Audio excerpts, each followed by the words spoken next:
Alright, testing 1, 2. Testing, testing.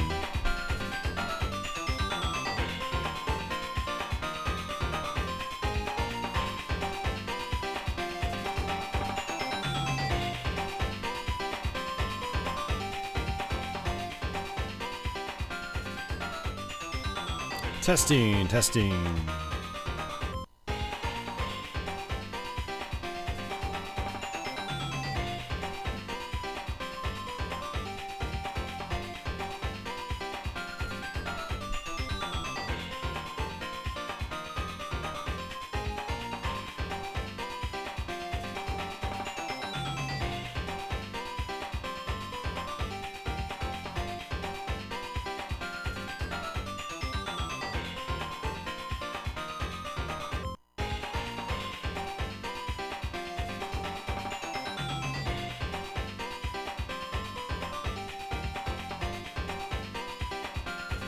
Alright folks, welcome back again.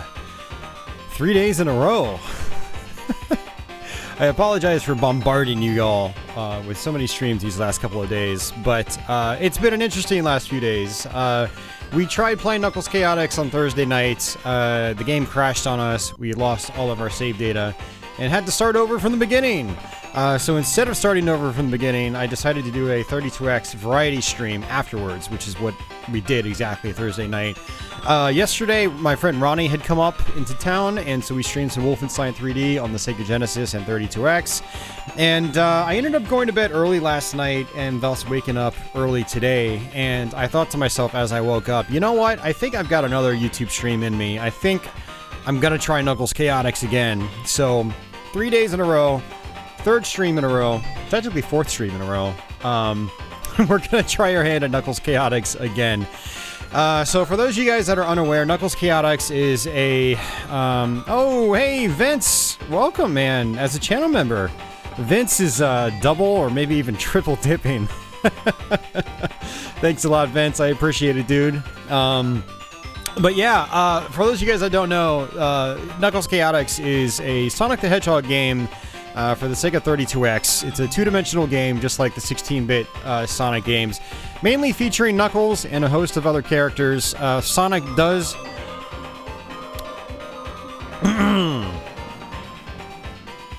Sonic does make an appearance on the good ending of the game, which is what I'm going to be attempting to get, which we failed to get the other night because, again, the game crashed on us and we lost our save data. And so yeah, we're going to be attempting to run through this game again. We'll see how this goes. As you can see here, we've actually got a sound test menu. Like I mentioned previously, you know, a lot of 32X games have sound test options, and the Knuckles Chaotix one is probably one of the best sound test menus out of that entire generation. I love how it basically shows, you know, every instrument on the sound hardware that's being used being triggered, you know, when or showing all the notes being triggered when they are triggered. It's really cool. So it's just fun to kind of like, obviously listen to the music, but then just like watch all the notes being played in real time. It's really cool. So Knuckles Chaotix, I would not say is the best Sonic game out there. Far from it, but it is enjoyable. But I will say, just like Vince said earlier in the chat, the soundtrack is probably the highlight of the game. It's got a really, really good soundtrack, and it's, yeah, it's just really, really good. So. But alright, with that, let's go ahead and just jump into it. So, we're going to go ahead and just do Scenario Quest. I'm still trying to wake up here, honestly. So just bear with me. Oh, man. And I don't know why, it just got really, really cold in my room. I think I'm being haunted by the spirits of our last Knuckles Chaotix session. It's like, ooh, don't play this again! Don't do it! No!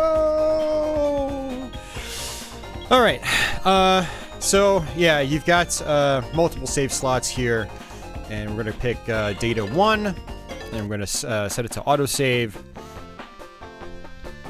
And what I'm gonna be doing here over the course of the game is just constantly resetting to make sure that my data actually took, because, you know, if the game does crash again, I will continue as long as my save data, well, saves. So, yeah, we'll kind of see what happens there with that. The old Saturday struggle, yeah. My Saturday struggles are a little bit different too because I work overnights and I'm not supposed to be up at this time of day, or at least if I am, this is about my bedtime. But instead I woke up at this time of day, which is about 12:45 p.m. Yeah. Hey, Dasan and Mac X. Alright, so this is a training mode right there. We don't really need to mess around with that.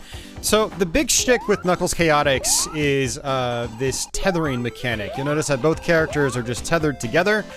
You hold down the B button to stop your partner in their tracks, and then when you let go, you will sort of just like fling across the screen. It's a mechanic that's quite tricky to get the hang of, but it can be pretty fun once you get used to it.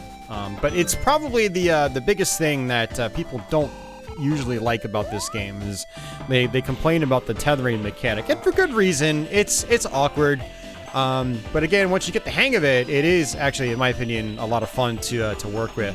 The biggest issue with the game, I'd say, is just the general level design itself, or the lack of level design. There's a lot of repetition in this game, unfortunately. Lots and lots of repetition. And as you guys will see as we progress through this game. So you can actually pick up your partner as well just by pressing the B button. And then you can fling them upwards like so. You can fling them diagonally. You can fling them straight forward. And you can fling them down when you jump into the air. So this is actually a pretty important mechanic that I still kind of struggle to use. Just because I'm not used to it, because most Sonic the Hedgehog games don't have grab mechanics like that.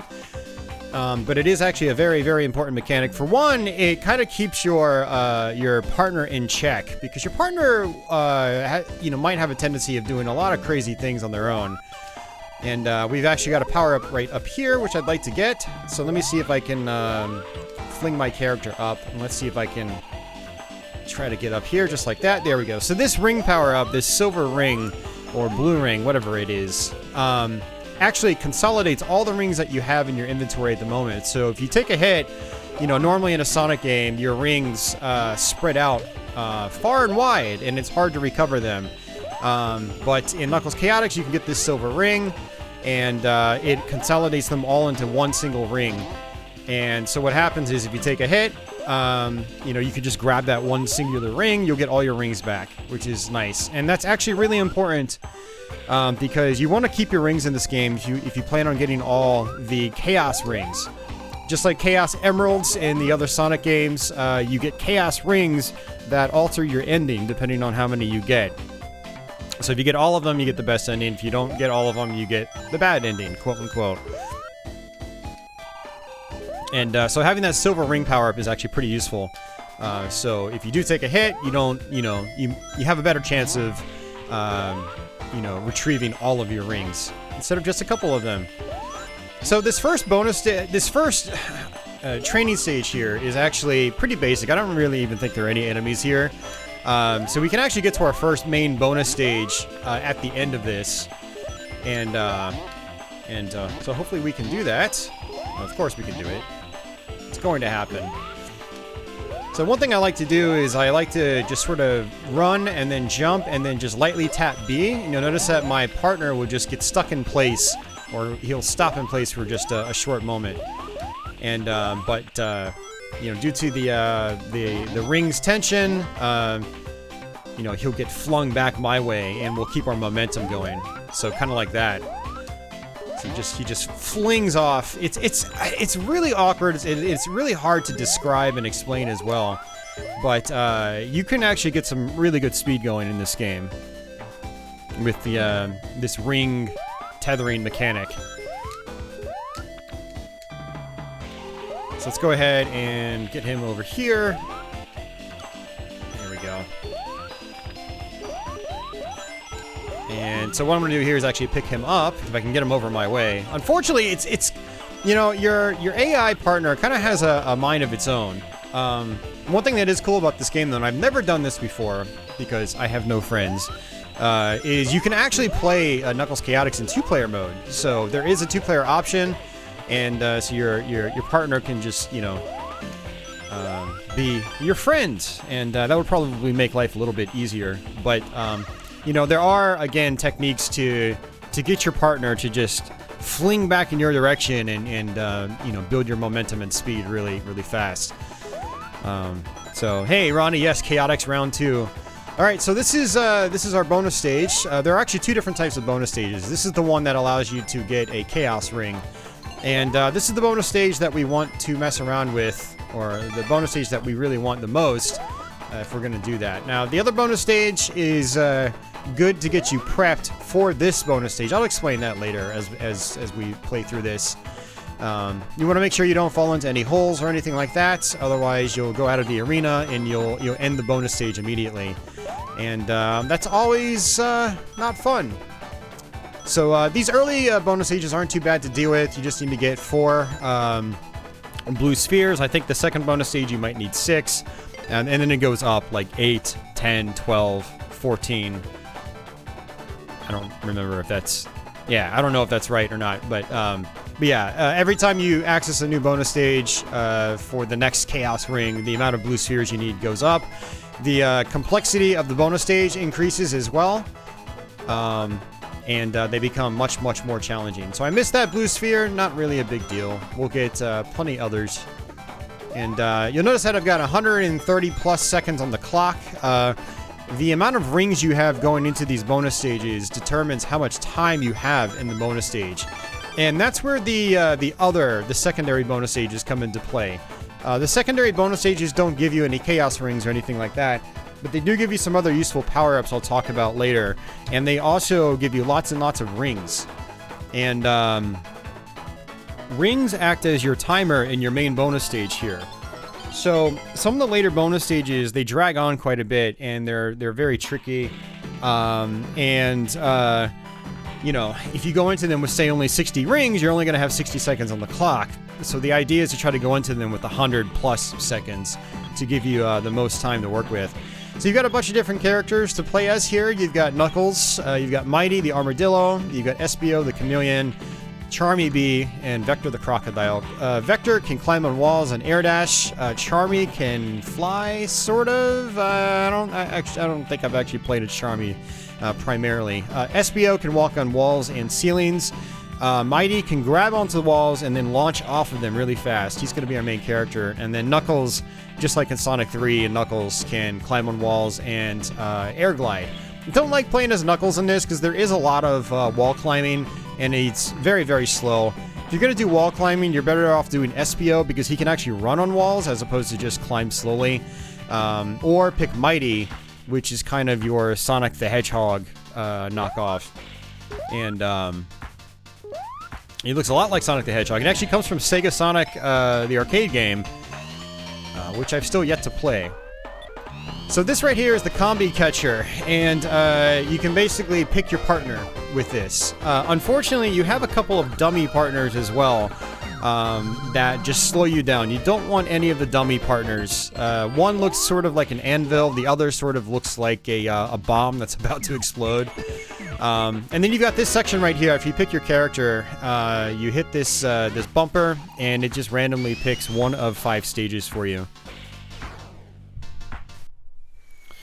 And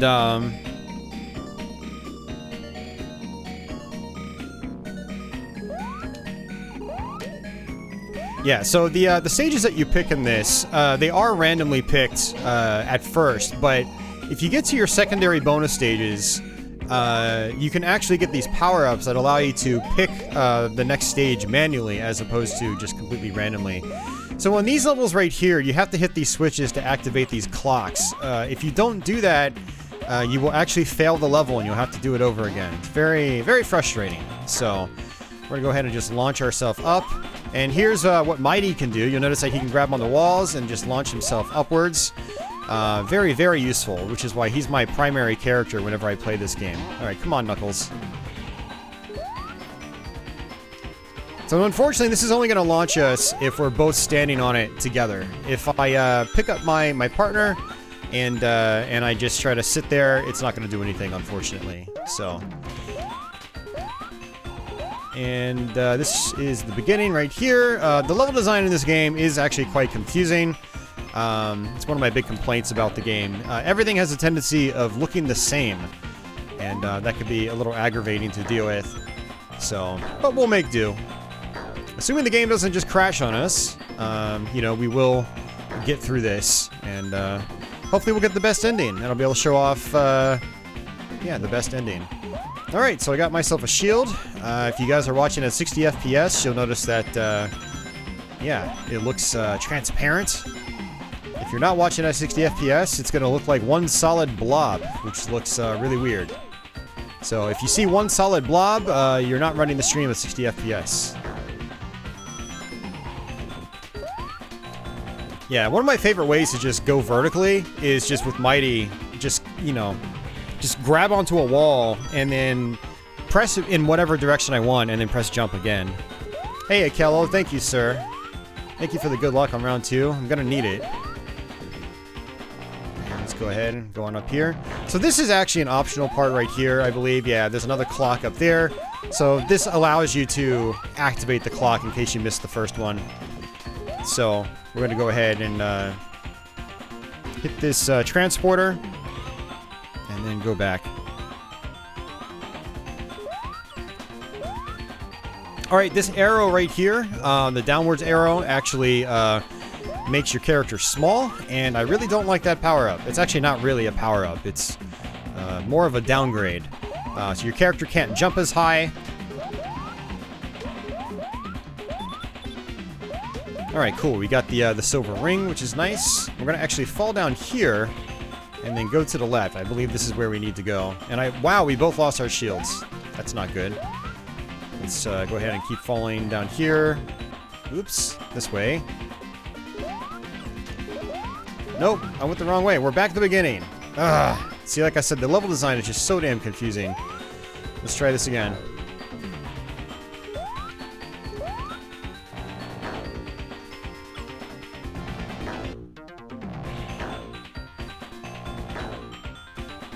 We'll probably have to go to the right, actually. Somewhere towards the right.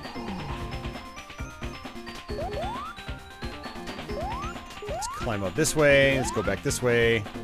And this is a bonus stage right here. I'm not going to actually go into it right now. I don't really need it. And there's my ring. Oh, geez. The ring split off. God damn it. Alright, so I really hate these enemies right here. They've got spikes on the top, so you can't actually jump on the top of them. You have to hit them from down below. So what I'm going to do is actually, since I completely screwed that up, I am going to actually go back and go to that bonus stage. So again, we have to hop back on here. I really don't like this first level in this area. It's super confusing to me, and I always get lost in it. And every level, pretty much, it does a very similar thing where everything just looks kind of the same. And so it's very easy to get lost. I probably have to go to the right here, like I was saying earlier. But what I want to do is come back up to this bonus stage I had mentioned earlier. I didn't really want it earlier because I already had 100 rings. Are you kidding me? It disappeared. Jesus Christ, Knuckles Chaotix.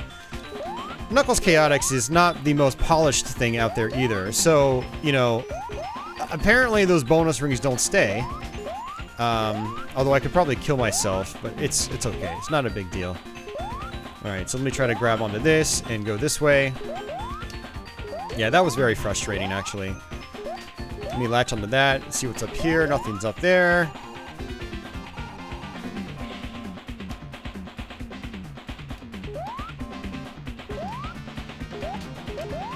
Alright, can't go up there. Let's try this way. Yeah, iron out this game's problems. Yeah, it's kind of... it's got a lot of problems. Some of them I've demonstrated already in the very first level of the game. Well, I guess technically this isn't the very first level, since we did do the training stage, which is a level. There we go. This is where we need to be. Ugh. So we're probably not going to actually get to the bonus stage, unfortunately, but it's not a big deal. You only need, I think you only need 6 Chaos Rings, and you have about 20 chances to get them.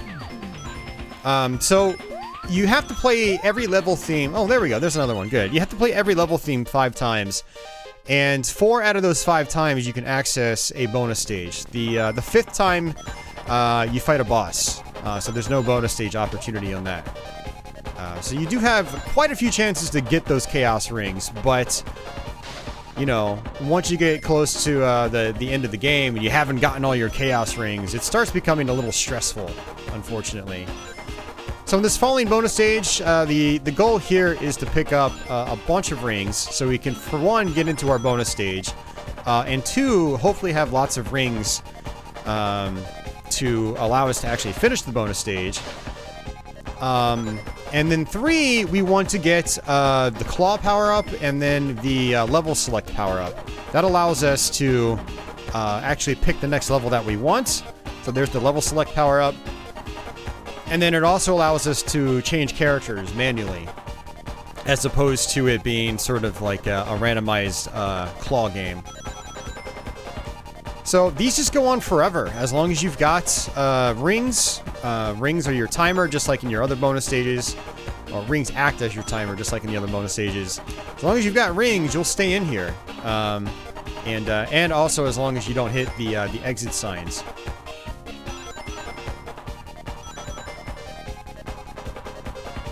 So I'm going to keep falling to try to just get more rings. You can also get points, but from what I understand, points don't really do anything in this game. There are no extra lives, because you don't really have lives. You don't cash out points. Points don't really do anything, other than, you know, just you being able to say you got a high score. The game doesn't have a high score leaderboard or anything either, which is actually kind of interesting. You would think that because the game does actually save progress, it would actually have some kind of leaderboard, but it doesn't. So, score is just completely pointless in this game. In the other Sonic the Hedgehogs, it has more purpose because I think in a lot of cases you do actually get extra lives from your points. And I'm not seeing many rings pop up, which is odd, so we'll go ahead and exit. One interesting thing is that if you are, if you're holding your opponent, your feet will actually hurt enemies. So let's see if we can demonstrate it, just like that. So in other Sonic the Hedgehog games, if you're not spinning in your ball form, you will take a hit. But that's not the case in this game, which is why holding onto your opponent is also, I keep saying opponent, but your partner is actually a good thing. And there's another one of these transporters.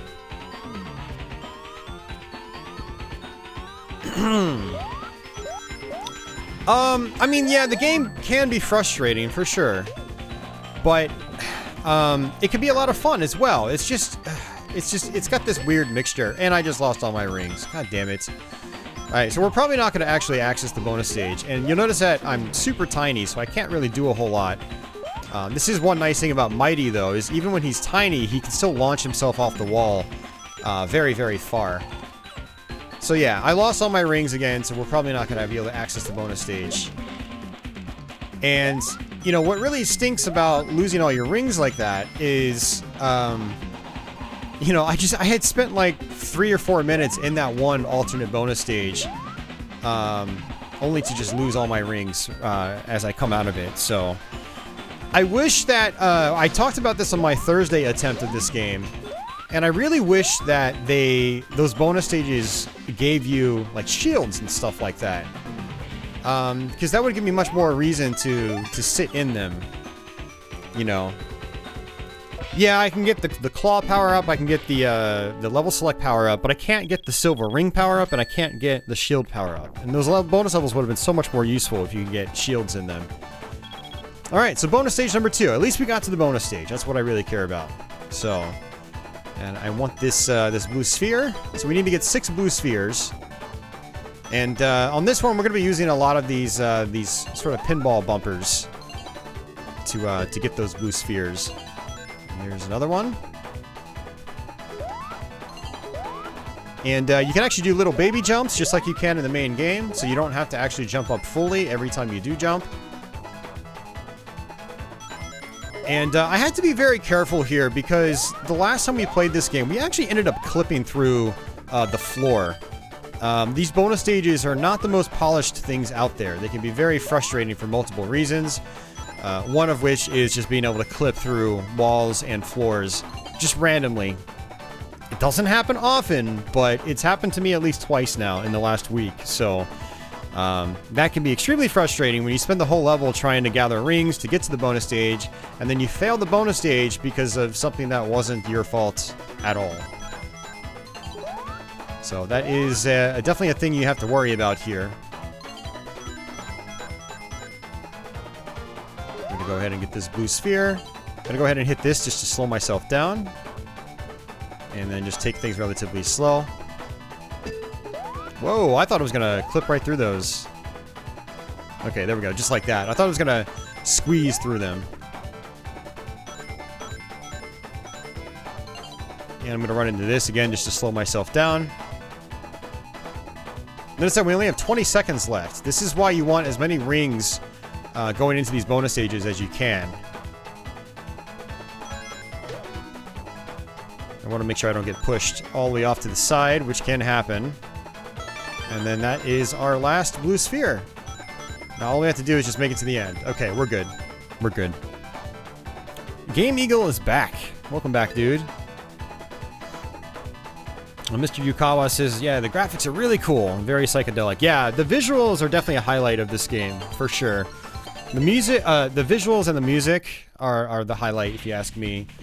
Alright, so let's go ahead and just be safe here. And what I'm going to do is basically do a quick reset of the game. And so the idea is to do this every couple of levels, so if the game crashes, like, it doesn't wipe out our save data, you know, in the process. So let's go ahead and go back just like that.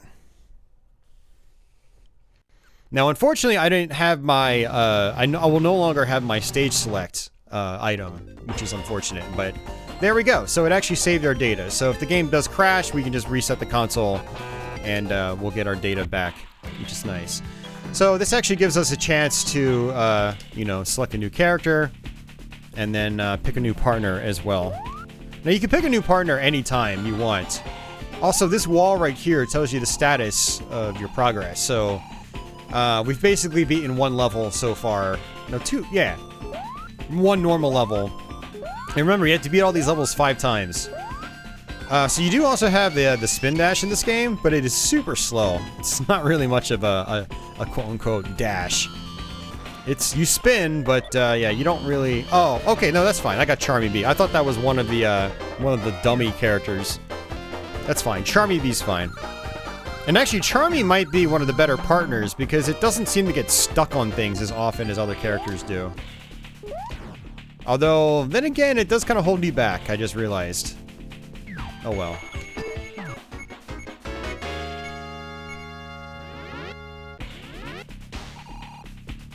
A lot of games could have been ported to the Saturn, Ethel. A lot of games could have been ported to anything. This game and tempo look amazing. Wish we had more 32X games. Yeah. I agree, Red Zero Ranger. Okay, Charmy, maybe you weren't the best one to pick, but oh well, that was my fault. It's my fault for not picking better. But that's why having the, you know, the character select is actually really good. Because then I can just pick whoever I want. So what I did there is, you'll notice that there was a little scaling effect that happened. What I did there is I used up about 10 rings to basically bring Charmy Bee back down my way. And so if, you know, if your partner gets stuck on something and you're having a hard time, you know, breaking it loose, you can press A and again, they just sort of, you know, they move into the foreground and then go to wherever you are on the screen. Okay, there's a ring back there. I don't really need it. I've got 41 already. And we just turned Charmy Bee quite big. That's always a fun effect. I do like the big effect. It's pretty cool. Wow, how did you... Huh, I wonder if Charmy can't, No, it can. Okay. I was gonna say, I was wondering if Charmy can't actually hurt enemies when you throw him or her. I don't know if it's a him or a her. A he or a she. An it or a they. I have no idea.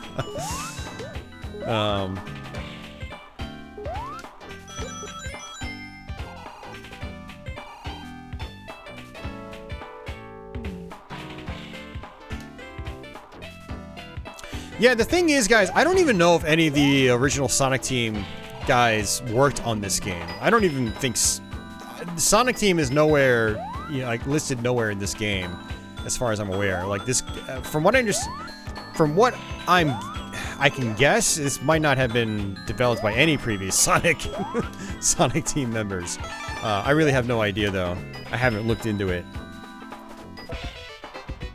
But yeah, again, I'd say the biggest issue is its level design is, you know, you have 5 different level themes, and every level theme, all 5 stages of a specific level theme pretty much look the same. You know, it's just the time of day changes, pretty much. And then, some other gimmicks change as well. So you might have a gimmick in one stage that's not there in another, but the rest of the level looks very similar to, you know, your previous attempts of it. Which is, you know, it can be a little, it gets repetitive. You know, it leads to the game's repetitious nature. It's the kind of game that I definitely have fun just chilling out to, but it's not the kind of game that, like, I want to really pound through in one sitting. You know, it's entirely possible to do it in one sitting. It can take you, if you have a really smooth run, it could take you just a couple hours. But I don't recommend playing it that way. I recommend, you know, maybe doing like a third of the game in one session, doing a third of the game in another session, and then doing the rest in your last session. And then... Okay, there we go. Got all the blue spheres. So all I need to do is now get to the exit and try to collect as many rings as I can, just so I don't run out of time. Hey, Zanktum, welcome back. I'm going to be trying to not look at chat very often on these bonus stages because I've lost at them so much. Let's go ahead and hit that just to not, you know, walk off that ledge and then fall to my death, because that's probably what would happen.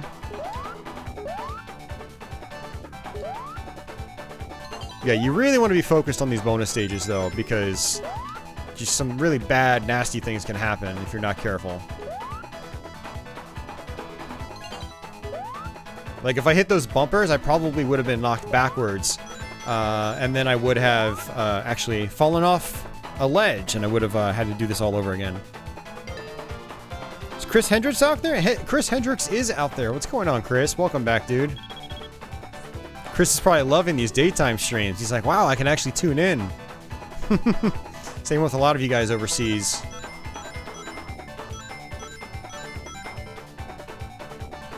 Uh-oh, this is a problem. Okay, no, we're fine. Some of these bonus stages also have multiple pathways.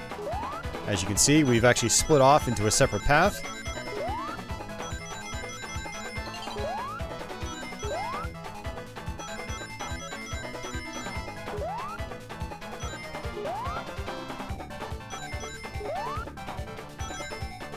Oh, I missed the sphere. Oh, that sucks.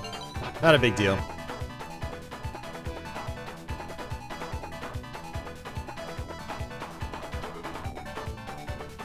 So Palpuck is saying there are some people that worked on previous Sonic games that worked on this too. Okay, that's good to know. That's really good to know. Although it looks like he's also saying some of these guys were responsible for previous games' level designs. Well, I would not be able to tell, honestly, because these level designs are totally unlike anything else in other Sonic games. Very repetitious, very monotonous. I think it's pretty clear this game was rushed compared to other Sonic games. A lot of other Sonic games, they had a long development periods. I mean, hell, Sonic 3 was, yeah, quite a while, actually. Alright, last sphere. Good. We got it. Awesome. So Hirokazu Yasuhara was the level designer of 1, 2, and 3. Oh, Hoshino. Kazuyuki Hoshino was the art director of both CD and Chaotix. Okay. Well, art director is one thing. Like, the art in this game is definitely solid. It's very, very solid. It's that level design, man, that is far from solid. Yeah, I sound like I'm crapping all over the game. The truth is the game can be fun. I do recommend people play it if you have a 32X, or if you do emulation. You know, if you do software emulation, 32X emulates great. So, you know, playing this in emulation is a good way to experience. And you can save state too. So you don't have to worry about the gimpy save system failing on you. Let's go ahead and just climb up this way. This is faster in a lot of cases. Let me jump over here, see if we got anything cool over here. Okay, we got the silver ring, that's good. So again, on these levels, you have to find the clock. If you don't find the clock, you have to do the level over again. I learned that the hard way earlier this week.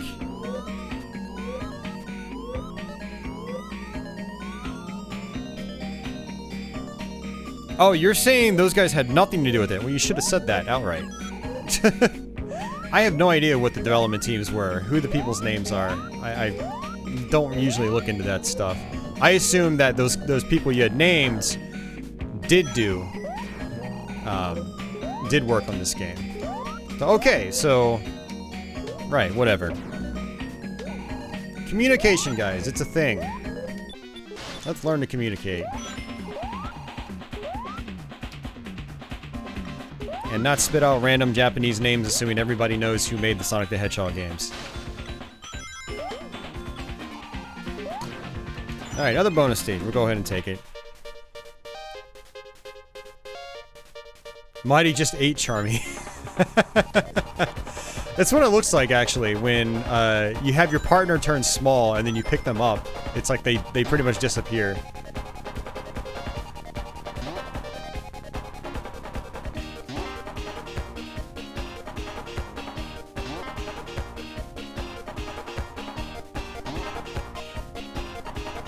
Alright, this isn't working. I wanted to try to bounce back up to get those rings, but there's our level select icon.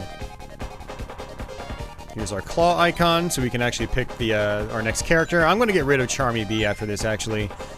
Charmy, actually, it doesn't seem that bad to have as a partner, because Charmy doesn't seem to get stuck on as many things. The big issue is that Charmy slows you down, and I don't really want to be slowed down. Hey, Chris, I'm doing alright, man.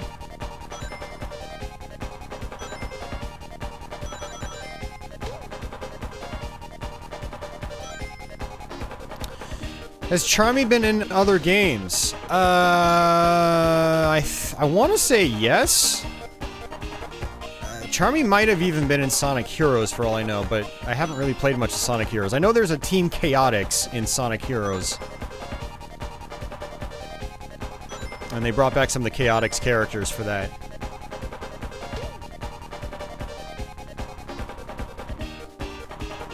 Alright, let's go ahead and exit.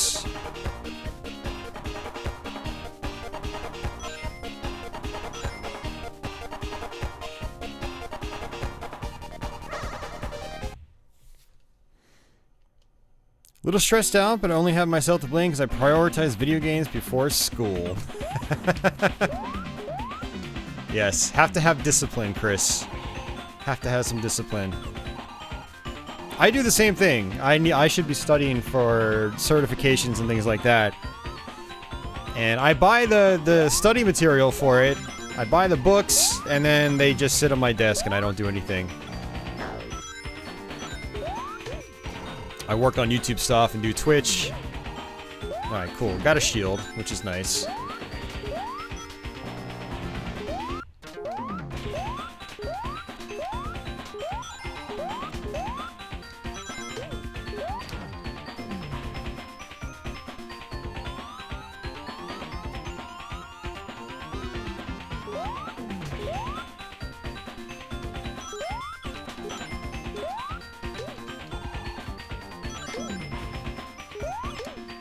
There we go.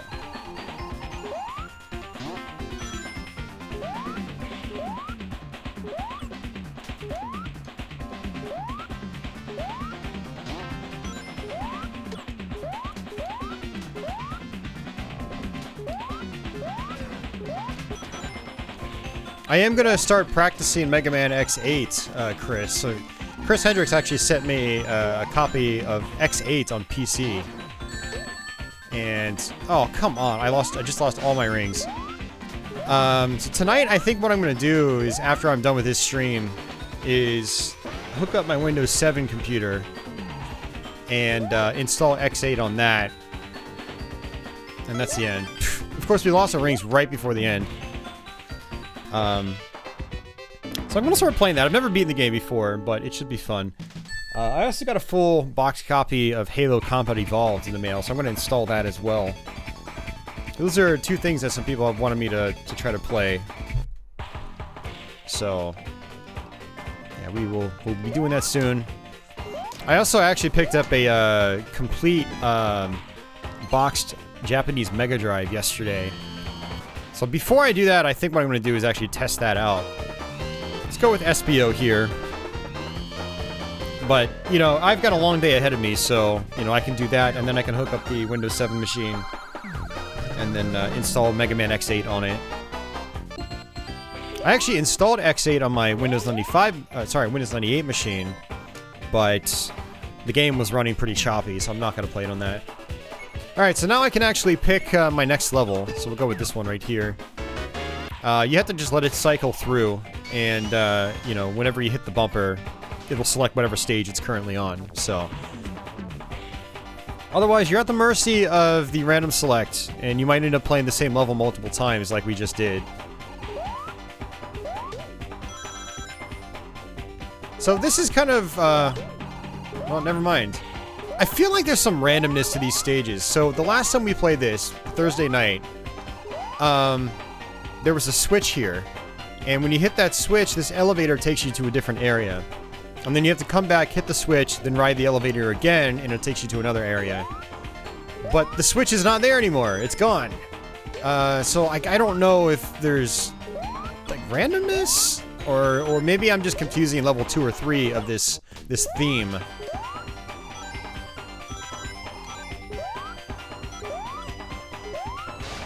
But yeah, I will say the game is at its most fun when you're not trying to get the best ending. If you're just trying to blitz through the levels, they are actually fun to run through. It's the trying to get the chaos rings that can be really frustrating. Because as you saw in the previous level, you know, we got to the end, and then I just ended up losing all my rings because I slammed right into an enemy. Alright, this is invincibility. Let's try to take advantage of that.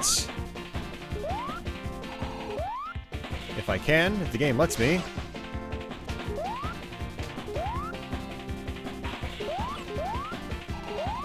No, game, jeez. Freaking hell. Alright, well that was a waste of invincibility.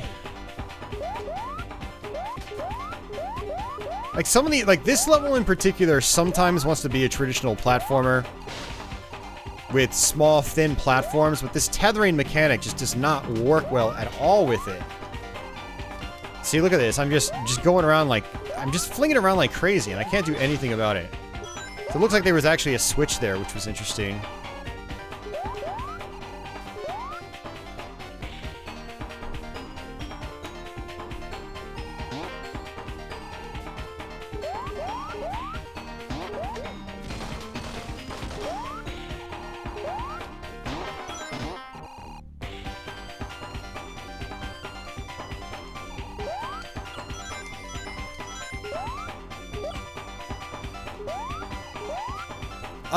I would say Sonic Spinball is more controllable, because you can at least move Sonic in the air, and you're also not at the whim of a partner that's just, you know, basically tied to you like a ball and chain. Ball and chain Sonic is what this is. Alright, so this is our... I think this is our 4th bonus stage, actually, so we're actually not doing too bad with these bonus levels, to be honest with you. And I always like to try to rotate the tube to where, you know, I can sort of just see ahead.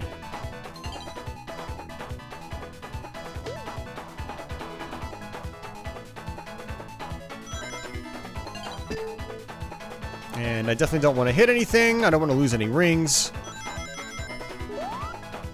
Just like so. I'll have to do multiple laps in a lot of cases, but that's okay.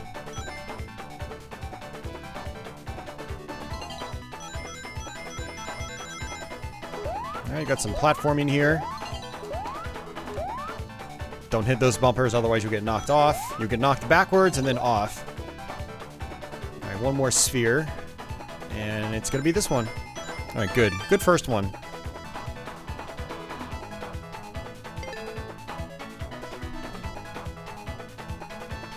Yeah, I mean, that's fair, Dasan. It's totally fair. I do think it's, you know, it's a worthwhile 32X game, but it's, you know, it's definitely got a lot of problems, for sure.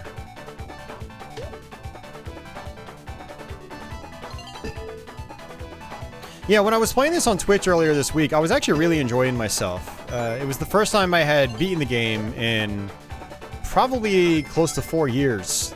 And so a lot of it was just kind of fresh again. And I didn't have that many problems with the tethering. But these last couple of attempts I've done, both on Thursday and right now, I've been struggling definitely a little bit more.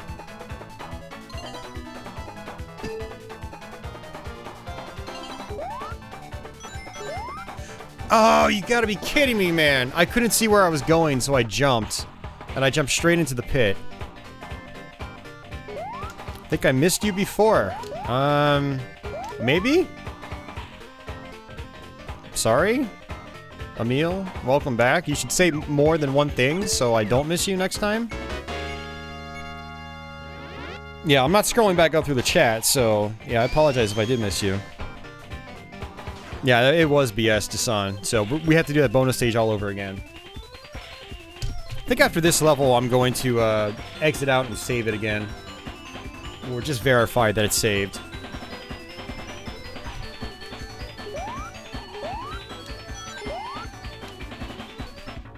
Notice me, senpai! Notice me! Sorry. A little testy today. Got sick and tired of playing Knuckles Chaotix. But we're gonna make this. We're gonna make this happen, guys. We're gonna finish this damn game, and I'm probably never gonna play it again on my channel. Yeah, they do, Vince. They really do. They really do. Okay, don't want to get hit by that. It's sort of a big ball and chain. As if having a ball and chain behind you wasn't enough. You have to actually deal with real ball and chains that can hurt you. Bonus stage. I don't know if I really want to do that, but we'll do it.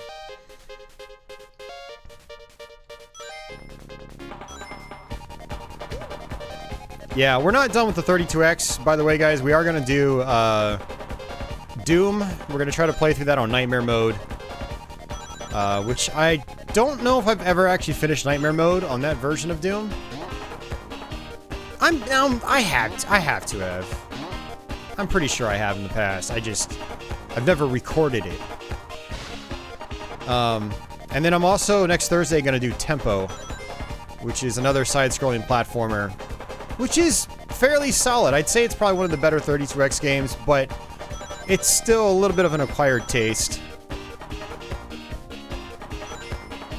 A little bit of an acquired taste. But once you get the hang of it, it's actually a pretty fun game. Really nice animation in that one. You guys will see what I mean once we play it next week. Yeah, I plan on doing Tempo next week. And then, I don't know, maybe we'll do Doom the week after. Well, I don't know, maybe we'll wait on Doom, because it is Doom. It's not like I have to practice that one, right? I can just go into it blind. We'll see. Yeah, I'm definitely not going to be doing practice runs of Doom Nightmare mode, that's for sure.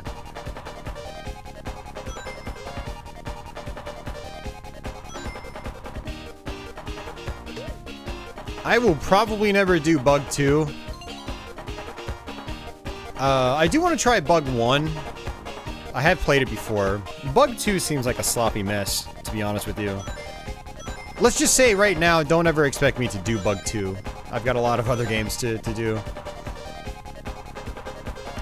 But I might try Bug 1 eventually. Like, really try to do that one. Saturn stuff is just kind of off the table for now, though, until the Satiator comes out. I mean, I have Saturn games, but I don't have a great variety of them, so I'm very limited in what I can do right now.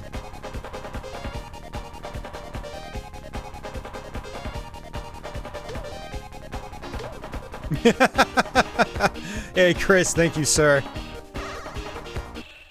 Thank you for those sweet, sweet Swedish kronas. Thanks, Chris. I appreciate it, man. I never know what to type here, but take my money.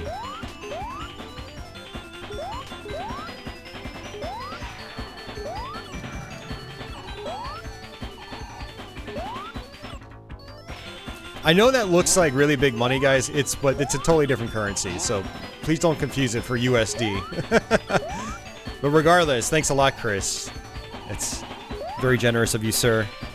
Chris has been supporting for a long time. So anything like super chats and donations are going above and beyond. But thanks a lot, Chris.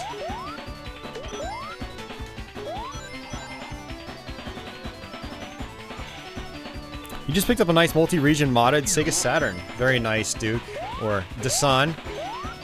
Okay, so it actually just switched my characters. Oh my god. Holy crap. Yeah, so you can see SBO can walk on walls. No, I don't want to do another bonus stage. Oh, I do want this, actually. Akela, it's in beta testing phase right now. He shipped out beta units back in December, so they're, you know, he won't have a date until he's confident that everything's 100%. So your answer, you know, the too long didn't read was no. That's your quick answer. Yeah, but the mod you're talking about, I think that's also going to replace the disk drive as well, just like a Rhea or Phoebe. So, there we go. Back to the bonus stage.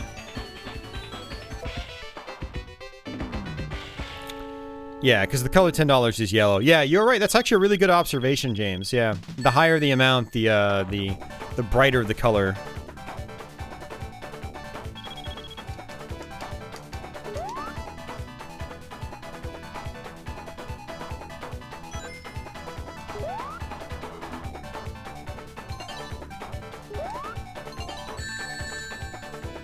Lost some rings, but that's okay. I've got a lot. I've got a lot of rings here. And I might be able to get this. Got it.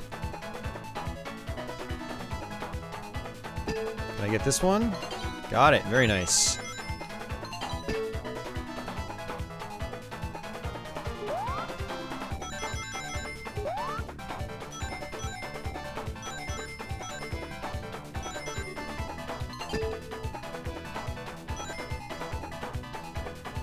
Alright, that's number 8.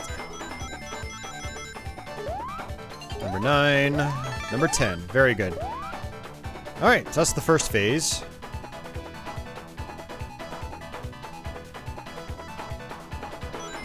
Alright, good stuff. 146 seconds.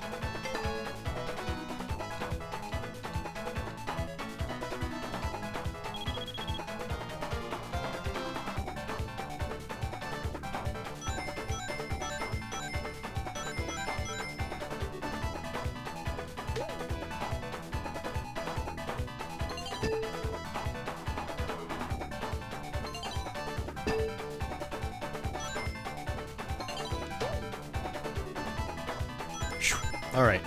That's number 3. Number 4. Number 5.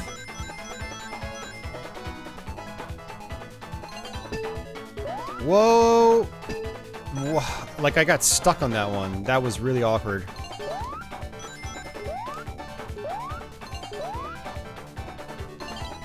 This is why these bonus stages can be really, really stressful. Is they're a little janky, to put it nicely. Just a little janky. It's my nice way of saying it. Whew. are always really stressful. Because if you fail, you know, one little glitch can send you through a floor, and then you've got to collect, you know, 50 rings all over again. Which, as you guys could probably tell, is not always the easiest thing. I like switching to the patron slides, actually, when I'm switching games or doing resets. It lets me show off everyone that's supporting the channel. So thank you guys for your support. As we reload the game, my capture card goes to a, you know, no signal found and blah, blah, blah. And that's a nice way to transition. So again, for anyone just joining us now, the reason we're doing that is so if the game freezes, which it did last time we played on Thursday, we don't lose our save data.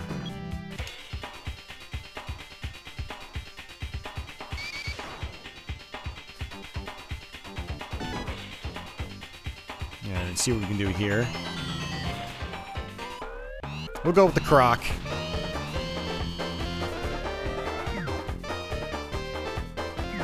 But so far so good. I don't think we're quite halfway through the game yet.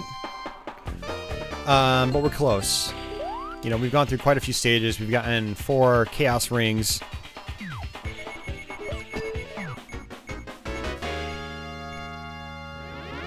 Alright, back to another one of these. Again, we're gonna have to do all these levels 5 times. And the 5th level of each has a boss fight. The boss fights are also another highlight of the game. I do think the bosses are pretty good. Especially with the grab and throw mechanic. It makes it easier to actually hit the bosses.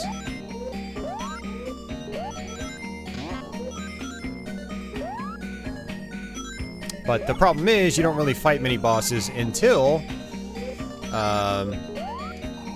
you've gone through all 5 stages of a specific theme.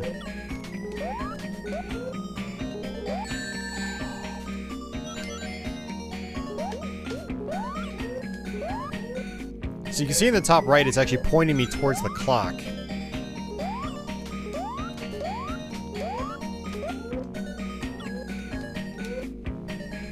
So you kind of want to follow that to make sure you actually find the clock. Because again, if you don't find the clock, you're doing this whole level over again. When tedium becomes even more tedious. I don't know if I'm going the right way. We'll see. Oh, that was the clock right there. I have to go back. I just saw it.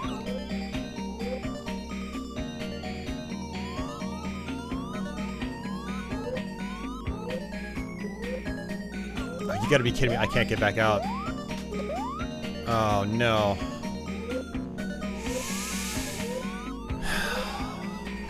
I hope there's another one. Otherwise, we're doing this over again. Shoot. We're probably gonna have to do it over. Robo-Sonic can actually make an appearance on these levels too, which is interesting. Also, even if you have 50 rings, if you don't get the clock, I don't think the bonus stage appears.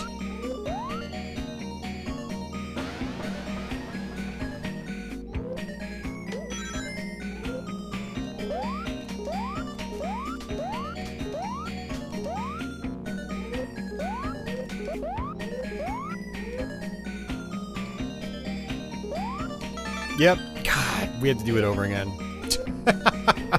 What a waste. Yeah, no clear. Challenge again. That right there is just garbage design. Like, there should have been a switch on the other side of that door. And as far as I'm aware, it's the only level type in the game that forces you to do something specific. Otherwise, you fail the level. So... Oh, well that was convenient. Well, here's our second chance.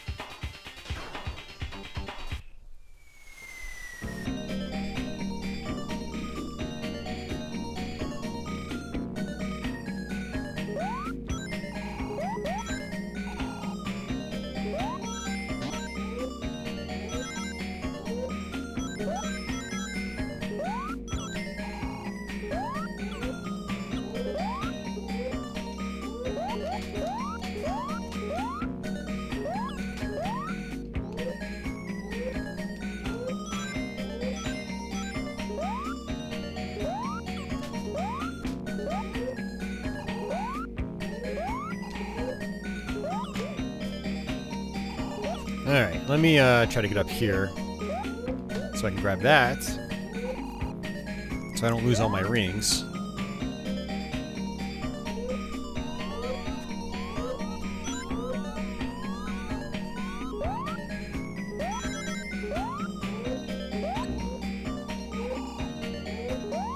Yeah, so just like that. Lost my ring, but I got it back.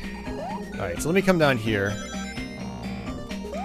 And just come up like this. And there we go. Much better.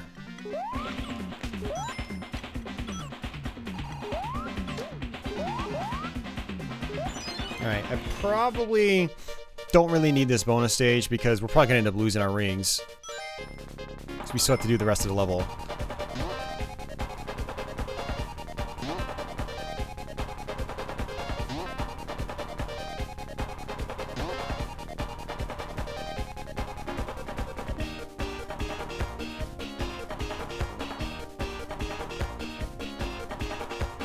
So how's everybody doing out there in Chatland?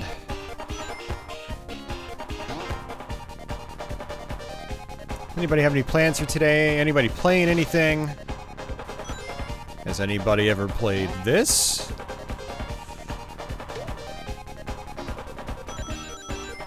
Yeah, for those of you guys that missed it yesterday, Ronnie did come up and we streamed some Wolfenstein 3D on the Sega Genesis and 32X. Pretty fun stream. I had to actually pull the archive yesterday because YouTube had combined our second stream attempt with our third. So I had to go into the YouTube editor and chop that out. But I just made that public right before doing this stream, so that is up now. I saw that James had commented on it.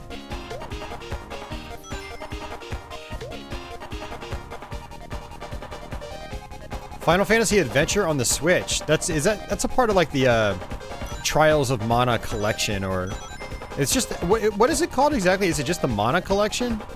I don't know what the name of it is exactly.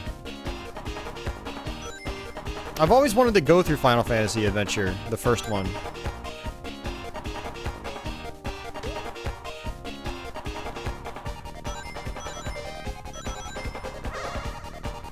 Collection of Mana is what it's called. Okay.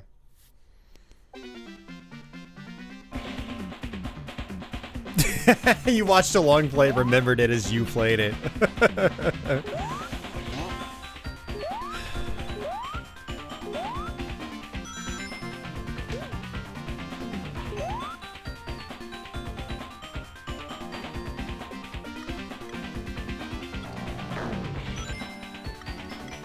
It's on the Mana Collection. It's more Mystic Quest versus standard Final Fantasy. Well, it's more Zelda than standard Final Fantasy. Mystic Quest is still a turn-based RPG, Akella. I get beat down in Street Fighter V, right on. Playing The Legend of Zelda, Second Quest. I don't think I've ever beat Second Quest. I've never beaten the Second Quest either. I need to do that. Game Eagle is pretty good. Oh, you're playing In the Hunt on Saturn. Nice, man. I put a lot of time into that last year. Well, specifically the PS1 version.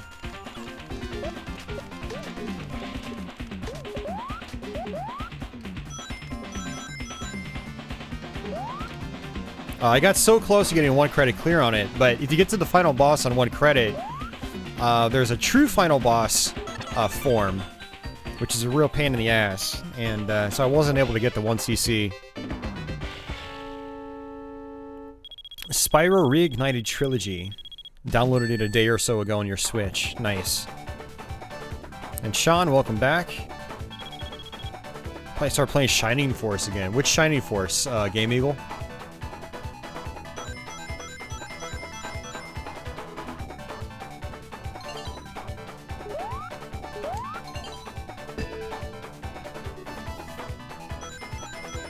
Yeah, the Saturn version does have a lot of slowdown.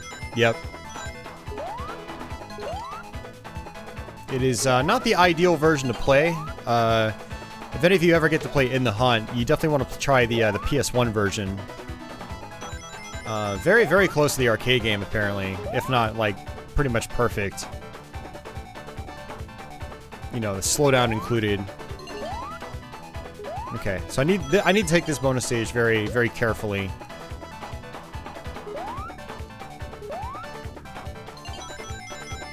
All right, 8 out of 12.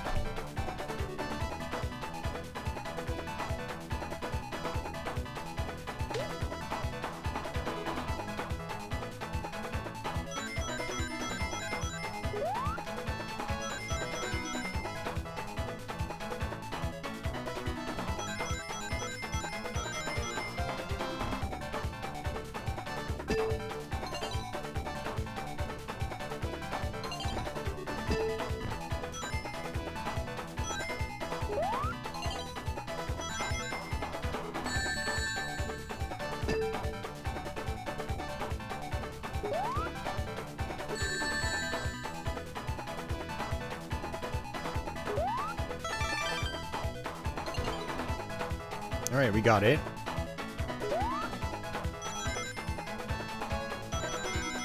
Just gotta get those rings.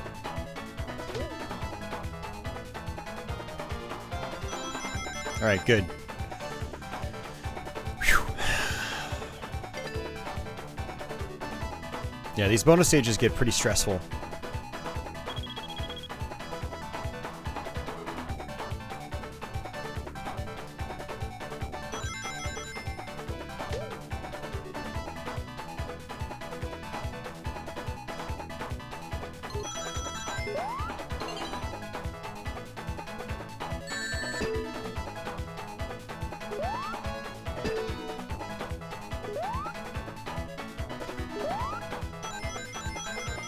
Alright, we have to fall down here.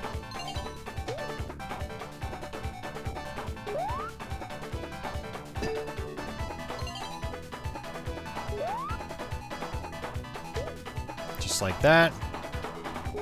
Come on over. We get that. Jump over here. Jump straight up, which is not obvious. It looks like a jump that you can't actually make, but you can make it. Another sphere right here. And then we have to jump over like so. Oof. It's so stressful, man. It really is. Got it. Now we have to just make it to the end. Okay, we got it. I'm definitely gonna save it after this.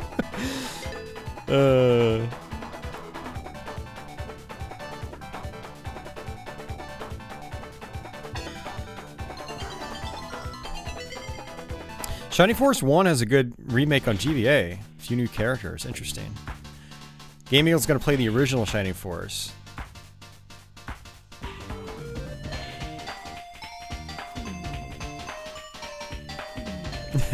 My palms are sweating. I'm not even playing the game. Okay. Oh, hey. You can sort of see me.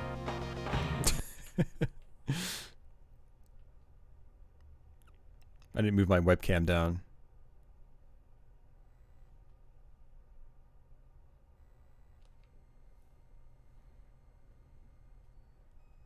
This actually isn't a half bad time to go use the bathroom, but oh well, I just reset the game. We'll go ahead and play a couple more levels, and then I'll take a quick restroom break.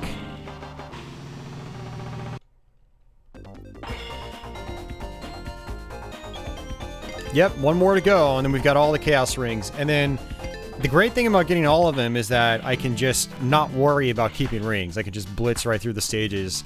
So the second half of the game's gonna, you know, go much faster than the first half.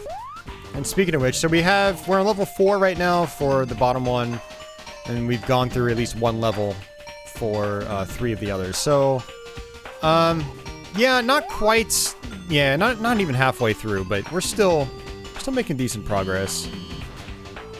It's the top of somebody's head!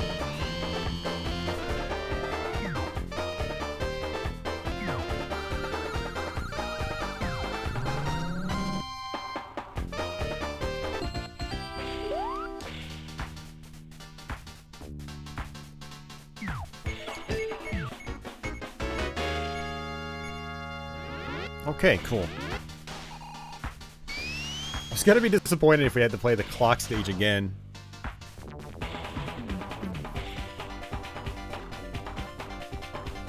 Alright, Techno Tower.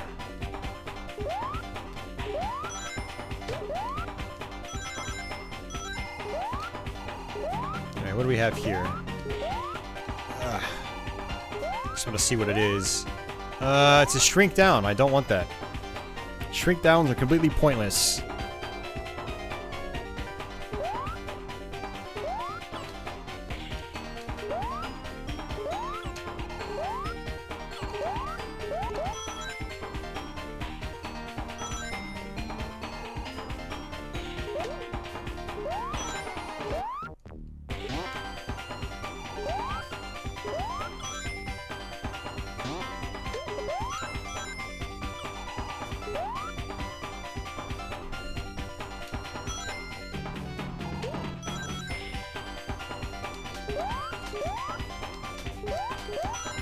Yeah, like, when you're kind of careless about your flow, like, it feels really good, actually. Especially with Mighty.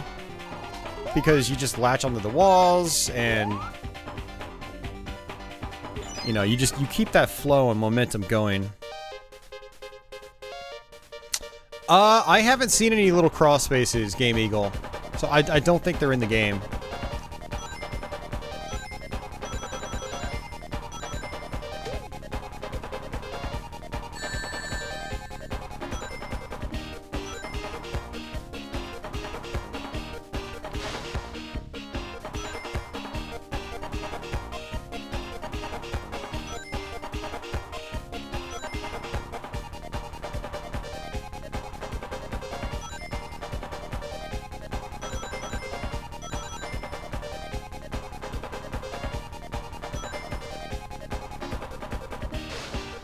Alright, let's go ahead and hit one of these exits.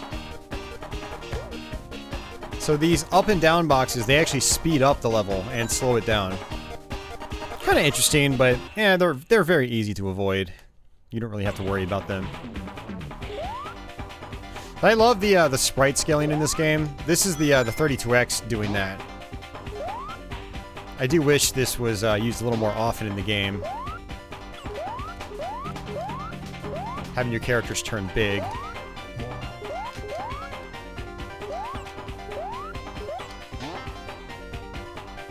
Okay, I have to go up to the top right. So this is one of those parts where it kind of turns into a traditional platformer. It's like they want you to platform normally, which is a little awkward. It just kind of comes out of nowhere.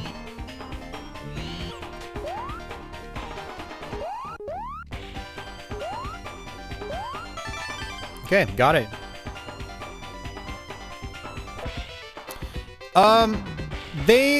Some characters are a little bit faster or slower than others. Other characters have different abilities, like the crocodile there. He can actually air dash, and also walk on walls, or climb walls very slowly. Charmy is always flying, which is, that's the B character. Mighty the armadillo, which I'm playing as right now, can latch on the walls and then fling off of them really fast, which is very, very useful. Knuckles can climb and glide, as he can in the Sonic games. And SPO can walk on walls and ceilings. So yeah, speed-wise, everyone is pretty much the same. Well, sorry, not everyone's pretty much the same. Everyone does have slightly different, you know, characteristics. I don't think everyone runs that at the same speed. Oh, maybe everyone's run speed is the same. I don't know. Now that I think about it, you've got me wondering, Chris. I'm not sure.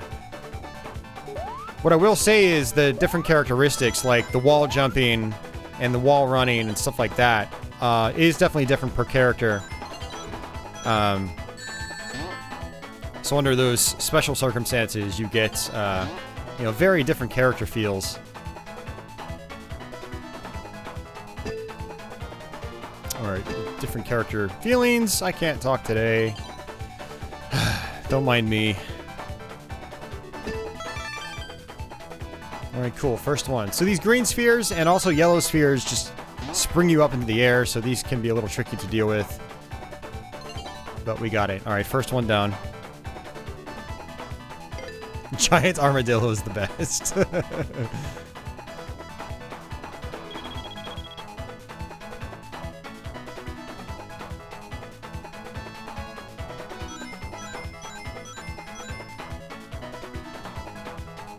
And I missed that one. It's okay. Although I need to focus on my rings now because, you know, I took a couple of hits there.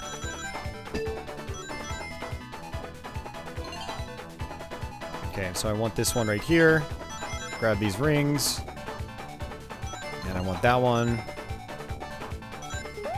Jump straight up. Move right here. Hit the bumpers. Okay, we're going to jump over to the right and try to not hit the bumpers. But there are two bumpers here. There's one right here I should be able to run into. And then just like that. Hit the little X. Do not hit the yellow spring.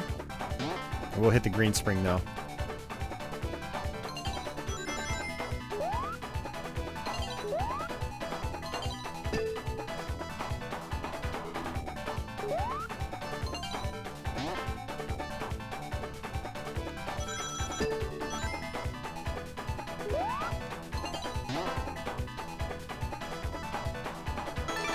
That was a little stressful. Alright, we got it, guys. We got all 6 Chaos Rings. All 6 Chaos Rings.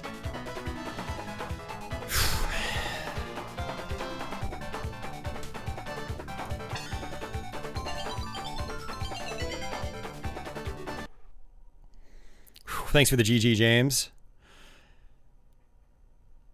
Thanks, Chris. Thanks, Game Eagle.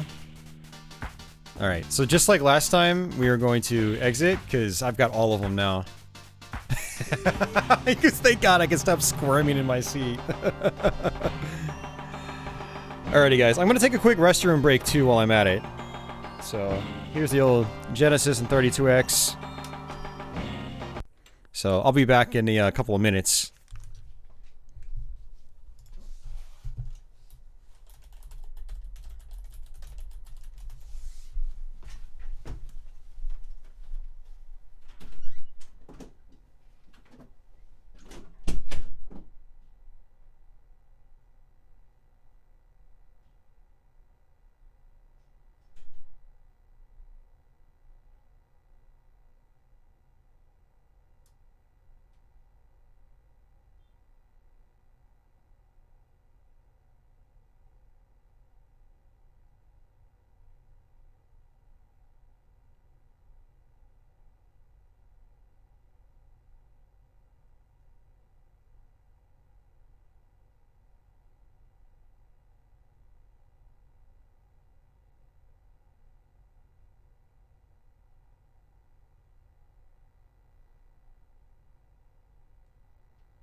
Hey, Kazuya, welcome back.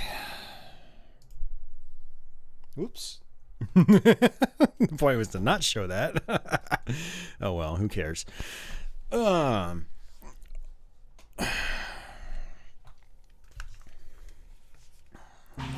right, see you, James.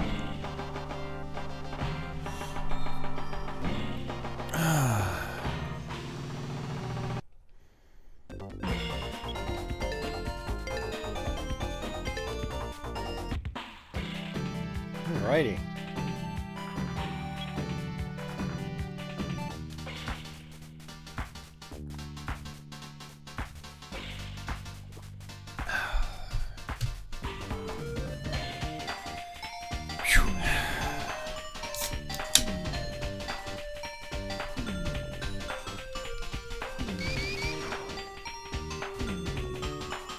Spin dash is so slow.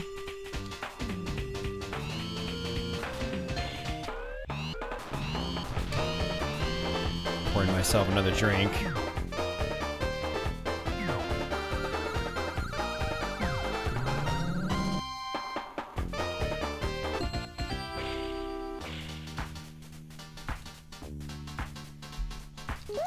Okay. No time for music, Croc. We gotta finish this. So we're pretty much guaranteed the best ending, which is great. And we will get a little glimpse of Sonic and Tails at the end, which is nice. Nice little bonus. Although, honestly, they should have just put Sonic in this game. You know? Okay, so this is the one I was thinking of. There's a switch right here. So you flip it, and it kind of takes you to a different area.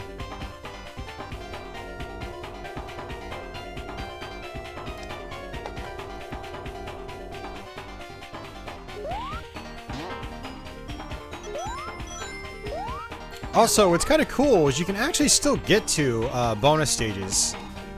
So you can play the bonus stages again, but there's a neat twist. So hopefully I can show that off.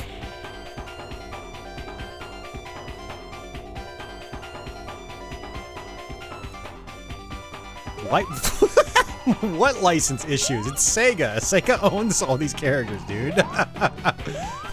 There should have been no licensing issues.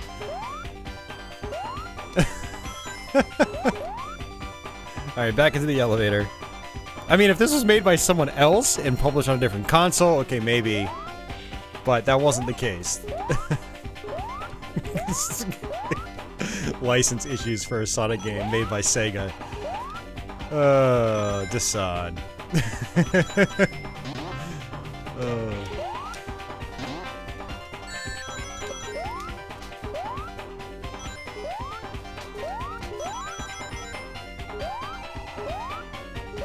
Yeah, so this game actually started off as Sonic Crackers on the Genesis and Mega Drive. And there's a prototype that was leaked back in the 90s. And maybe we'll actually try that out at the end just to show you guys what it's like. To show you sort of show you like the origin of Knuckles Chaotix.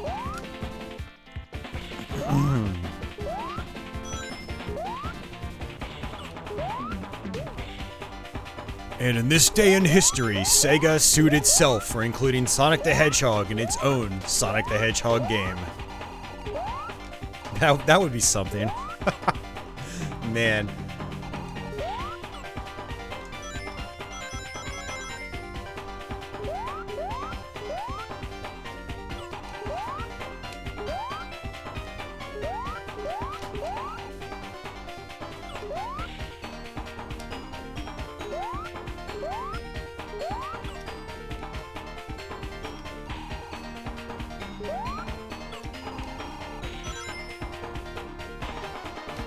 Maybe I could just go this way. I don't know. Let's see. Again, the level design is just super confusing. Everything looks the same. You're like, oh great, there's a loop. Great. Yeah, there's another loop and then another loop. It looks just like the other loops.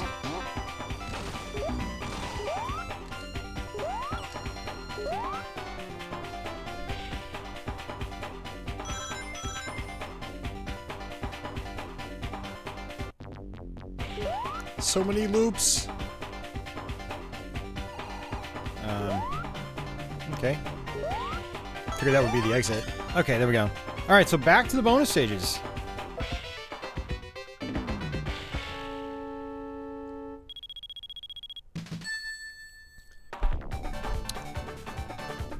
And so, yeah, look at this. No textures. So this is actually a pretty cool little bonus. As far as I'm aware, you don't get anything special for doing these again. You just get some points, and that's it. But it's a neat way to you know, give the player something extra to do in the game. Hey, Brandon, welcome back. So if we get to these bonus stages again, we'll just keep playing them out and see how far we can get. It's difficult to find where the pits are, though. Uh-oh. Because there are no textures now.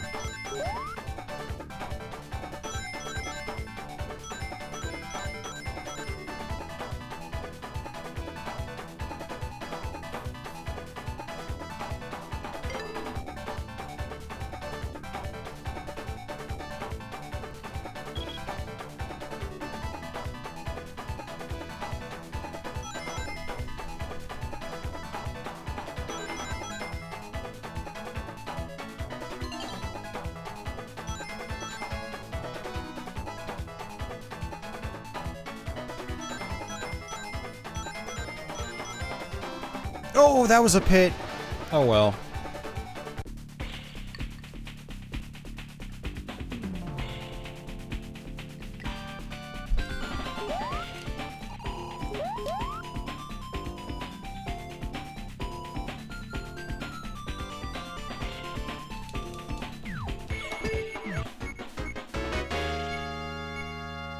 I don't think we've played the boat level once.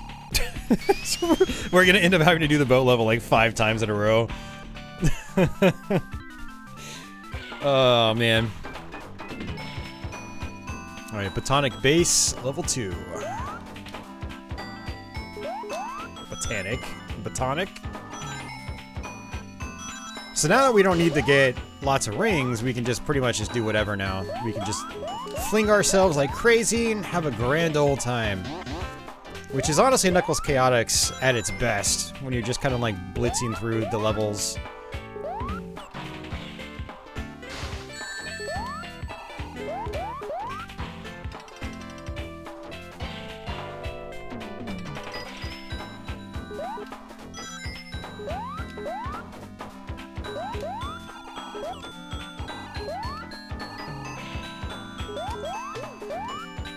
Oh, here's one of the dummies. They're so slow. They're heavy, they're slow. They really hold you back. Fortunately, these power-ups are temporary. Speed shoes. I wish they gave you speed shoes more often in this game. It's not very common.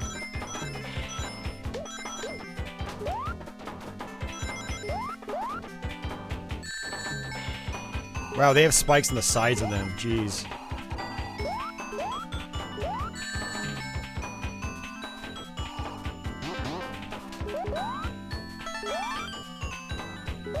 Hey, Tyler, yeah, the music's great. I'm gonna actually probably go through and record most of the music in the game and upload it to my game music channel. Kind of a channel I have just for like when I want to listen to game music away from my home. And then other people can, you know, discover the tracks and listen to them too, but it's mostly for me. But I'm gonna have to do that because I really, really enjoy this soundtrack.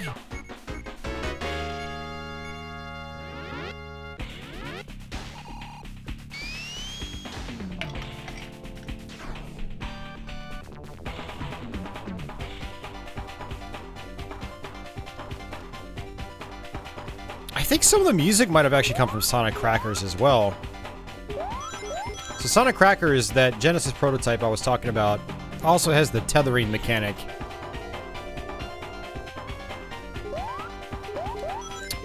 You're definitely right about being in the right mood, for sure.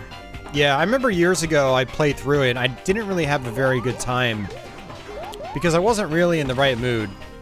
I just was not feeling it. I was just complaining about the game left and right. But then I played it again on Twitch this past week, and I was in the right mood, and I had a good time. Yeah, it's a weird one.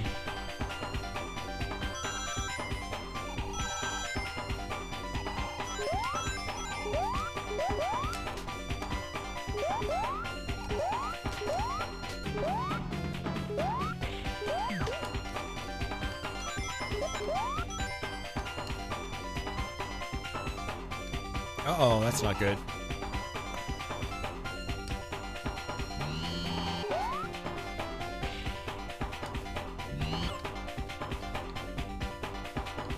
I don't know if this is a good thing.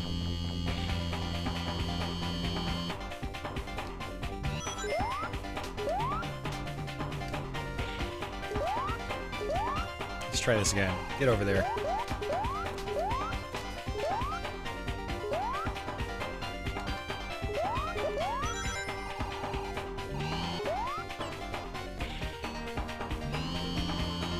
Octopath Traveler. I haven't played that one yet.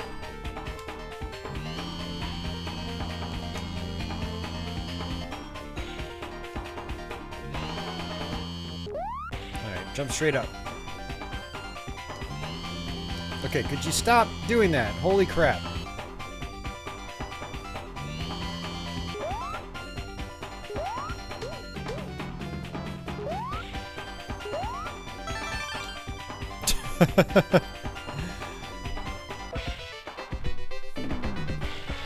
Yeah, that is true. You have no real lives to worry about. You have no hard game overs or anything like that, which is nice. Oh yeah, Chris. Sonic 3 music is awesome. Definitely.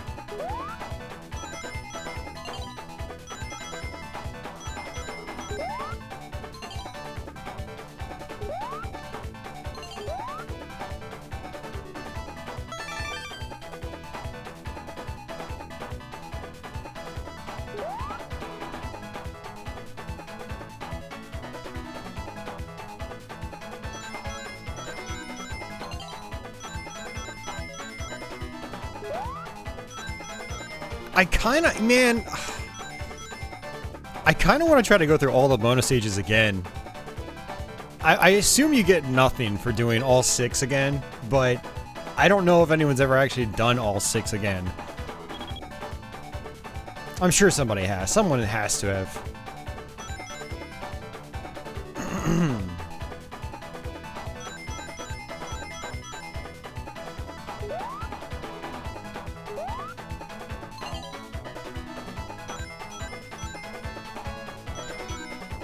It's like if they weren't stressful enough. It's as if they weren't stressful enough doing them normally.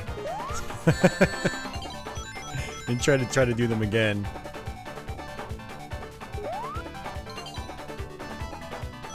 We'll make Vince fall out of his chair watching.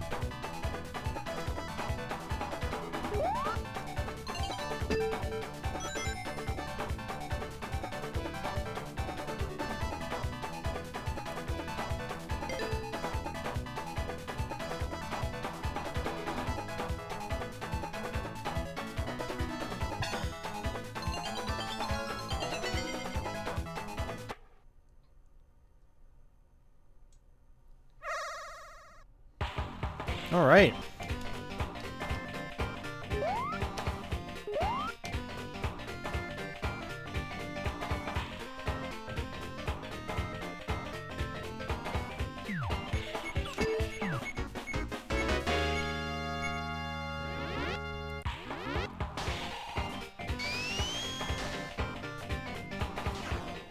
Alwa's Awakening. Never heard of that. No.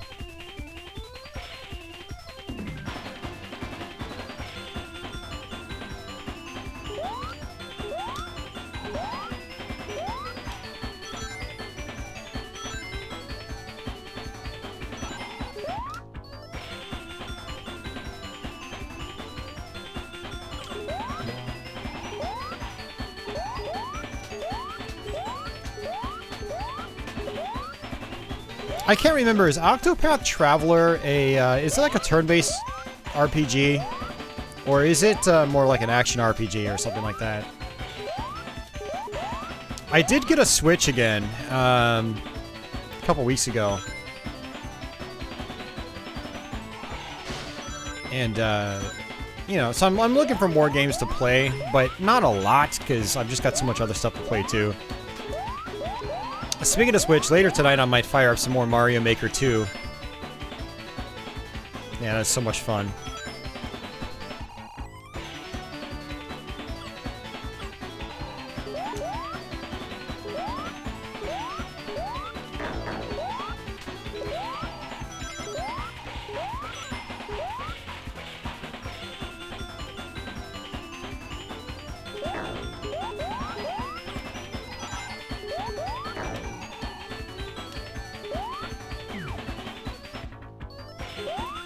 This level design, I swear.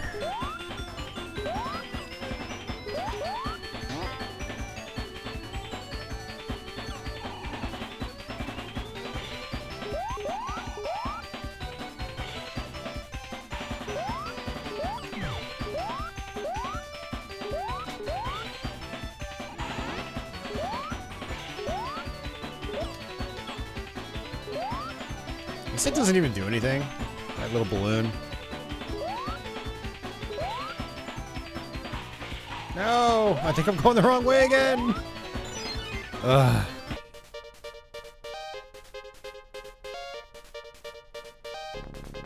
Octopath is turn-based. Okay.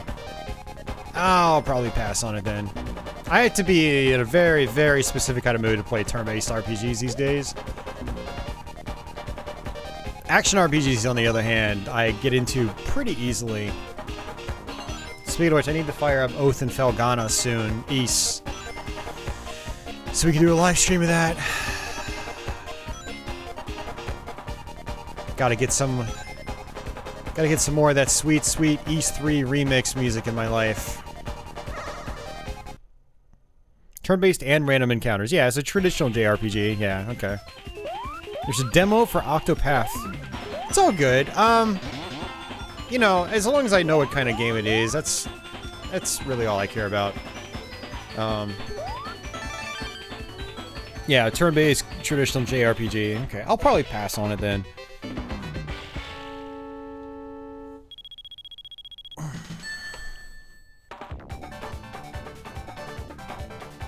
Alwa's Awakening is a Metroidvania game by a Swedish indie developer.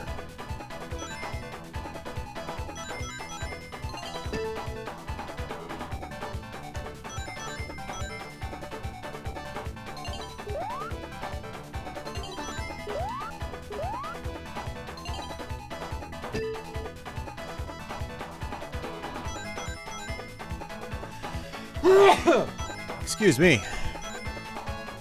And speaking of Metroidvania, I need to play Super Metroid, so we can stream that again. I need to play Axiom Verge, that I own on the Wii U, so I can stream that. I bought Blasphemous on Switch a couple weeks ago. I need to play that. So many games to play, guys. I actually bought Dead Cells last weekend. They had it on discount on PS4 at Best Buy, so I got a physical copy for like $17. Yeah, so I'm really looking forward to trying that out. I've seen people play it. It looks pretty awesome.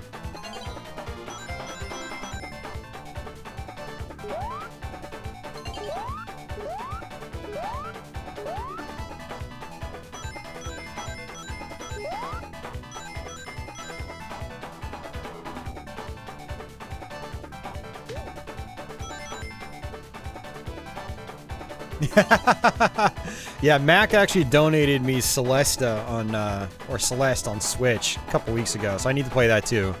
Definitely. It's not a Metroidvania, but I still need to play it. You're right, Mac. I will play it.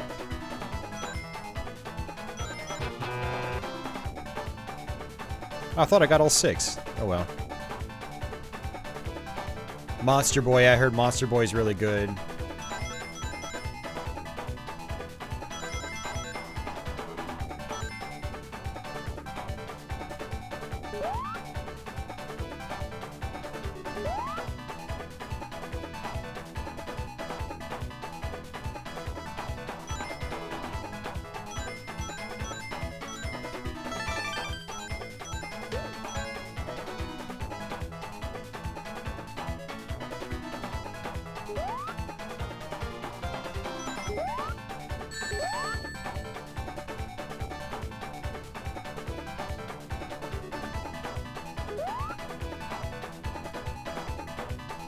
Okay, we got it.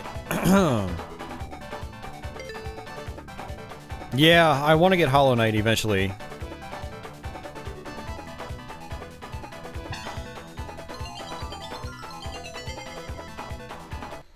AM2R. The problem with AM2R... Oh, AM2R. Yeah, that Metroid remake. Yep. Yeah, I need to do that too, Chris, for sure. Alright, let's go ahead and reset and save it.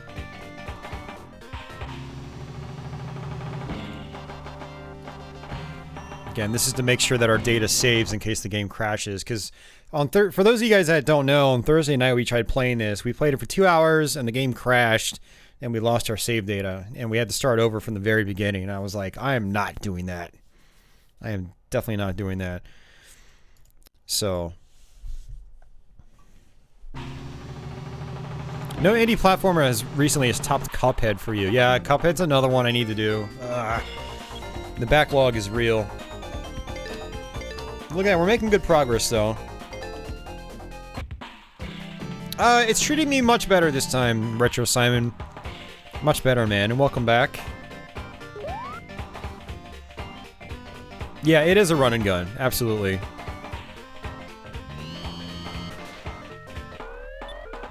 No, no, no, no, no,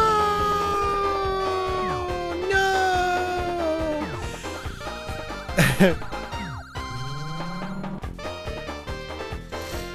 Yeah, Switch is an amazing platform for indie games.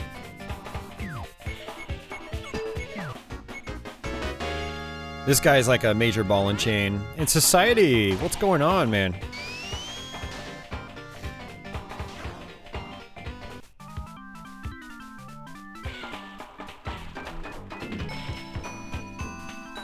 Doom Eternal in less than 30 days.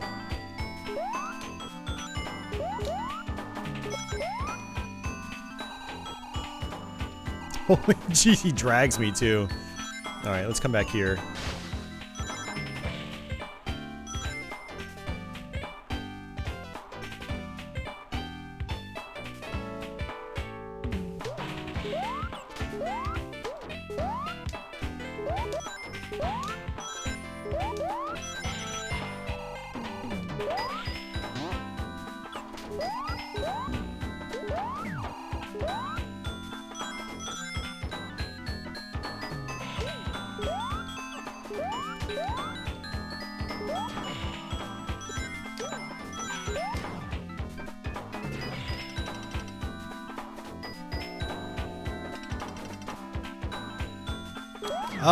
I haven't played many of the Shantae games, although I do have, I think it's Pirate's Curse on Wii U.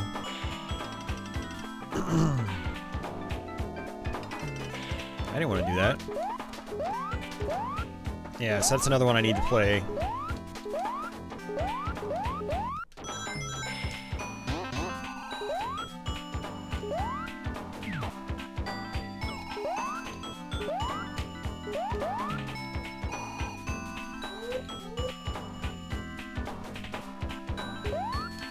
Actually, I think it's Half Genie Hero. It's not Pirate's Curse. Sorry. Yeah, now that none of you guys mention it. Half Genie Hero got that nice box release. Special box release. Ugh, I can't do anything. Hey, office.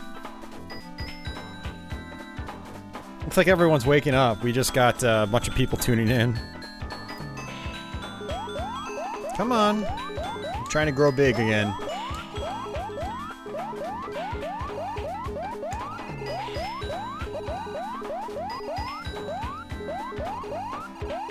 There we go.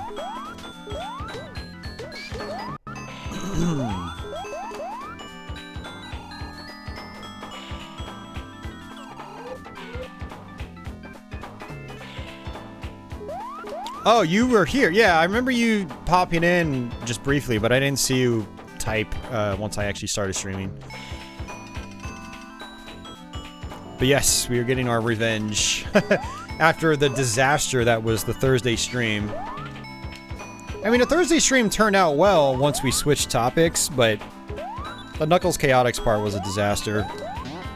Both from technical difficulties at the beginning, as well as the actual Knuckles Chaotix gameplay. No, let me go back. Let me go back. Lost my rings.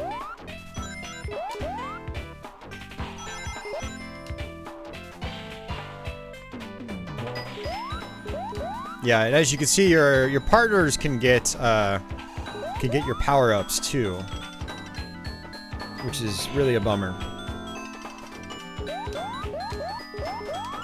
Because, you know, them having power-ups does you no good.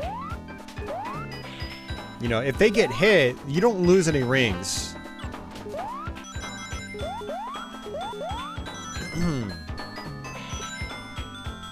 Probably close to the end now. I don't even know why I care about losing my rings. My problem is that I've got this ball and chain. This guy is so slow, he just holds me back. And that's what's frustrating me.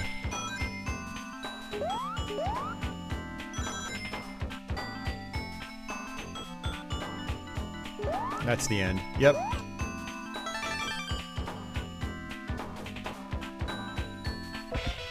Cinemassacre also had a lot of technical difficulties playing this. Yeah, we had a bunch of technical issues on Thursday. The big one was that at the end of the stream, the game crashed, and then it didn't save our data in the process. So we had to start over from the very beginning. I was like, I'm not doing this. But before that, we had clipped through a bonus stage floor, which was very aggravating. We just fell straight through. And then the game was just treating us poorly. We kept running into enemies and losing all our rings, which meant we couldn't get to bonus stages.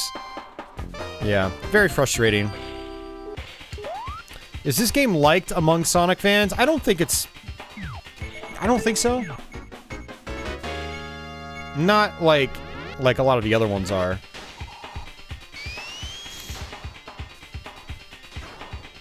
I don't think it's universally hated or anything like that. I just think among Sonic the Hedgehog fans specifically, I think it's more seen as like a meh. Like, you know, they don't hate it, but they don't love it either. Yeah, it isn't particularly hated either. Exactly. Didn't I also get stuck at one point? I don't remember, Simon. I don't.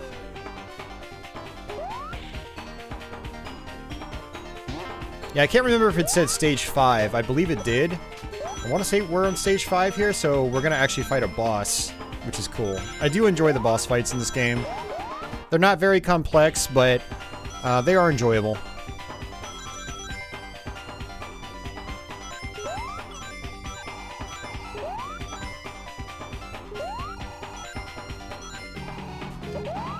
Ah, man, I'm just struggling here.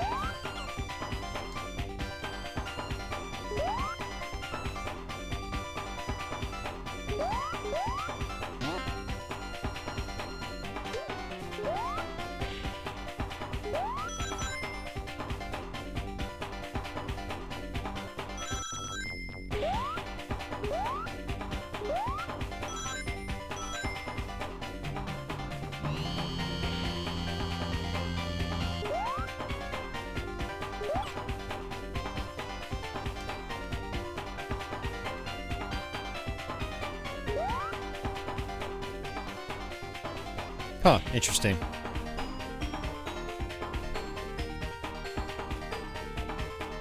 I mean, Virtua Fighter, Mortal Kombat 2, yeah, NBA Jam.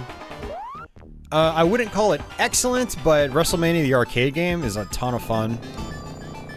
Definitely better than the Genesis and Super Nintendo versions. And actually, in one way, it's actually better than the Saturn and PlayStation versions, too, because it actually has in-game music. But yeah, this is our boss fight.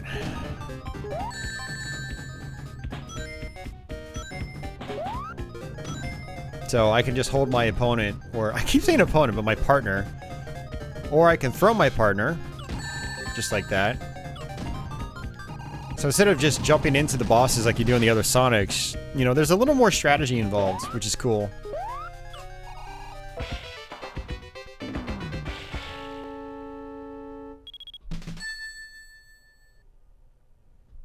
Yeah, we actually played WrestleMania on the Thursday stream. It was a lot of fun.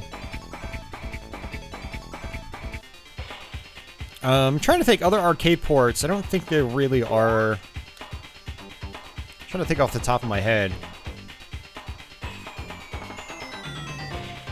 Oh, T-Mech. T-Mech is interesting. I wouldn't call it a great game, but it is interesting. It was the only home port to that arcade game.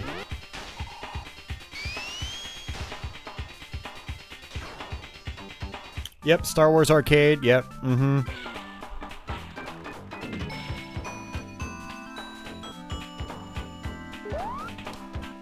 And one of our viewers, Leo Ames, he told me the other day that apparently they had started development on Outrun, but it was never finished, which is a bummer. That would have been awesome. If Afterburner and Space Harrier were anything to go by, it would have been a great port. Huh, no bonus stage there. That's odd.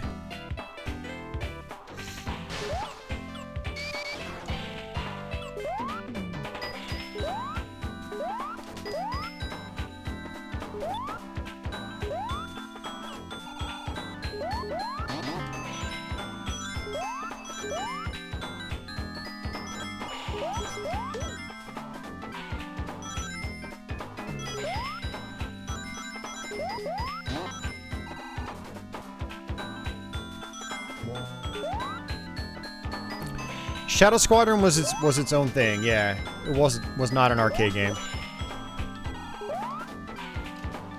I was up at Starland yesterday, looking at their 32X games just while I was there.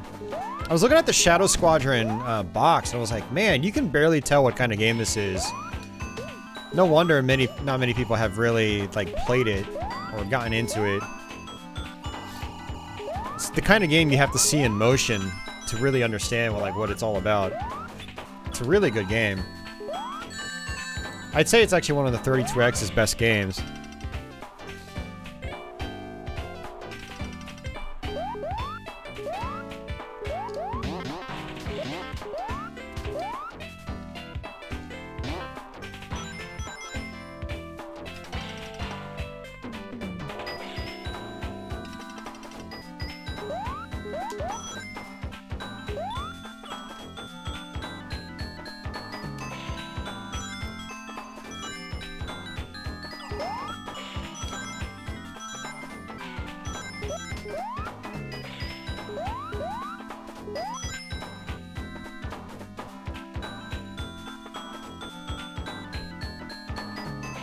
Yeah, Afterburner is a really solid port.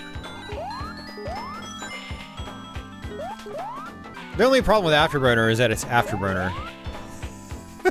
Like, no one I know, including myself, is any good at the damn game. And I've been playing that game for a long time. Yeah, I was talking about it on the Thursday stream. I need to go look up to see if there's like a walkthrough or guide.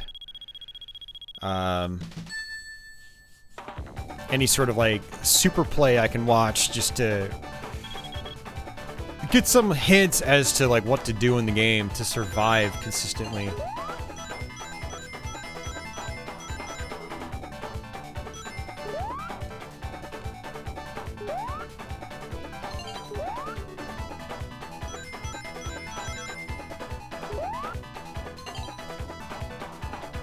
I couldn't see the hole.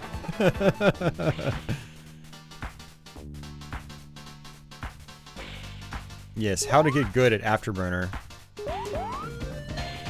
The quick answer is you don't get good at Afterburner.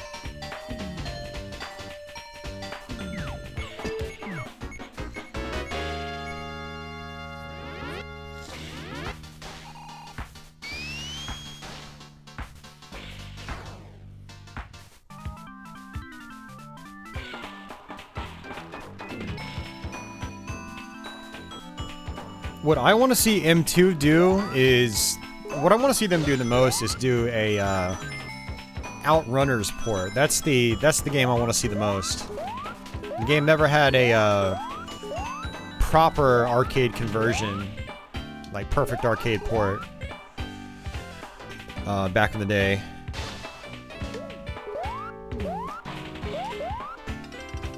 Yeah, I'd love to see them do Outrunners. I've wanted it for so long.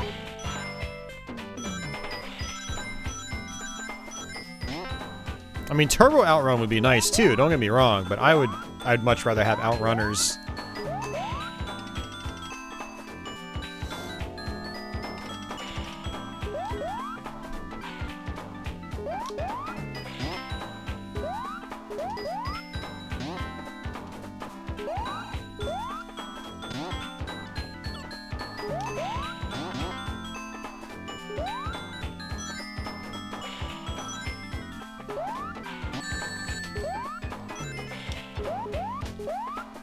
Oh, that's not good.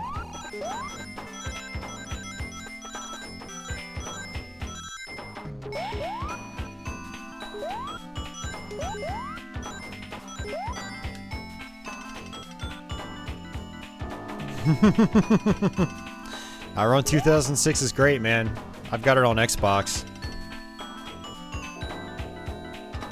I want to get the PS2 version and then grab another PSP copy again. I actually have it on PC as well, come to think of it.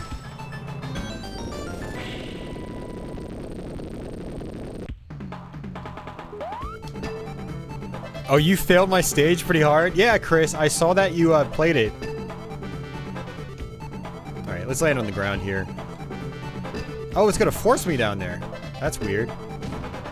Yeah, so I checked my stats on Monday, and it said that Chris Hendricks had played it. I was like, that's gotta be Chris, the Chris I know.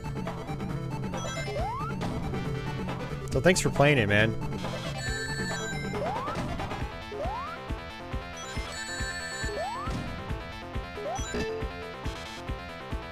We do actually have to not die, because I think if we die, we have to do the whole stage over again.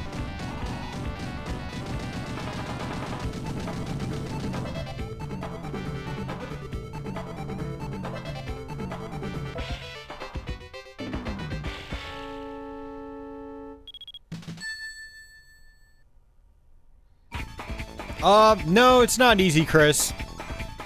And I think it probably took me like an hour to beat my level just to be able to upload it. It's the Hammer Brothers part at the very end that's the trickiest, I think. Oh, thanks, Society.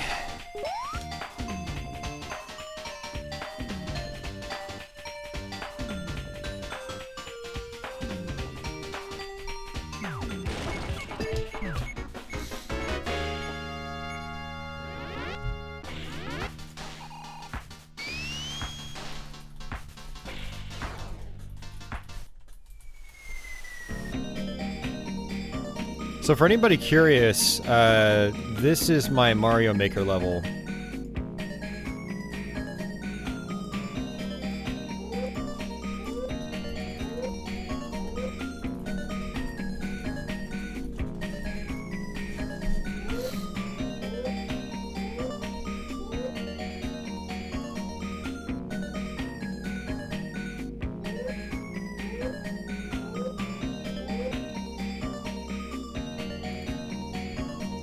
Yeah, just for anybody curious. Yeah, thanks, Chris. I appreciate it, dude. Yeah, it was intended to be a hard level. That's what I like to make. I like to make actual hard levels. But not like Kaizo's stuff. I mean, some of it is precision platformy, but others you have to, you know, other parts you have to actually think on the fly. So...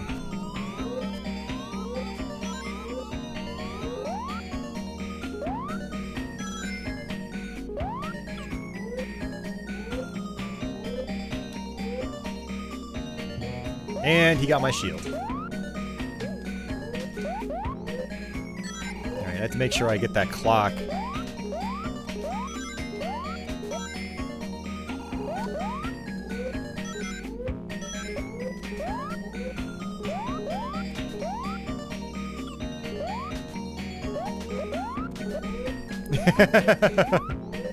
Right? But then why are all the Kaizo levels still up there, you know? Like, those don't make the 12-year-olds cry? I don't understand it, personally. Yeah, I'm still a little bitter because, I started to binge Mario Maker on the Wii U again, last year. And Nintendo deleted, like, 3 of my hard levels I uploaded. Which took me a long time to make and clear. So that was very aggravating. And so I was worried when I was going to upload my level into Mario Maker 2, the same thing would happen. Alright, I don't want that.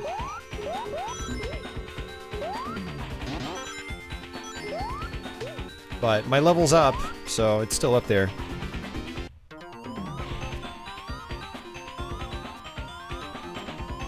You had to figure out how to tap through it. Yep. It's a tapping part. Uh-huh. I suspect that would give a lot of people trouble. I mean, it still gives me trouble.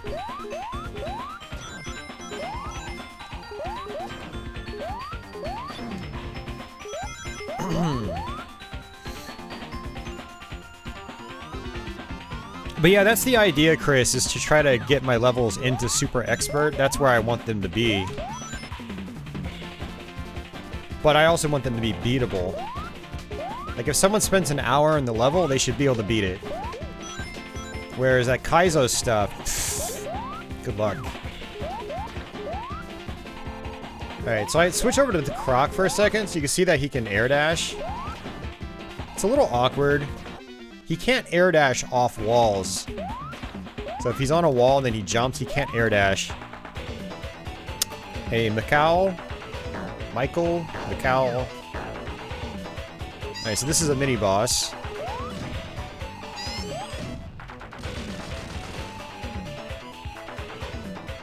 I wish there were more mini-bosses like this in the game. That'd be cool. But it's really only on this level. So, like, like I said, this game really feels like it's kind of like it was rushed. It really feels rushed. Because there were good elements to it. It just needed more time to simmer. I did not want to go to that bonus stage.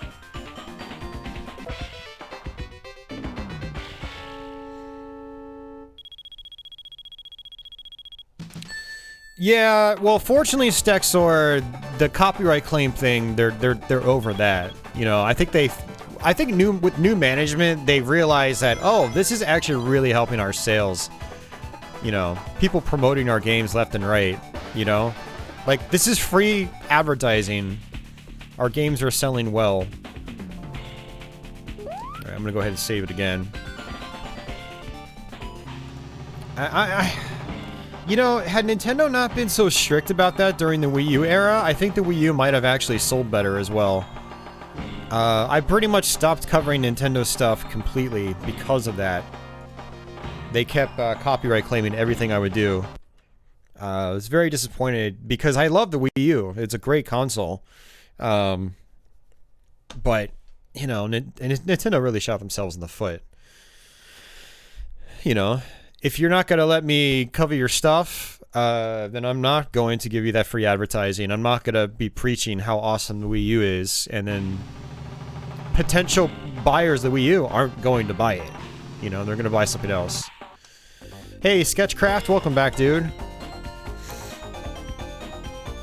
Yeah, I think we're over halfway through the game now. We got all the Chaos Rings. We've cleared 2 levels now. So, good stuff.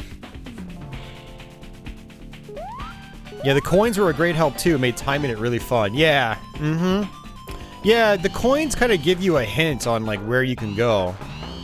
Or, like, sort of, like, the jump arc you should have. I was trying to make it to where it wasn't super obvious, but I also wanted to give the player something to do on, like, repeat plays. Because you would definitely be repeating the level a lot.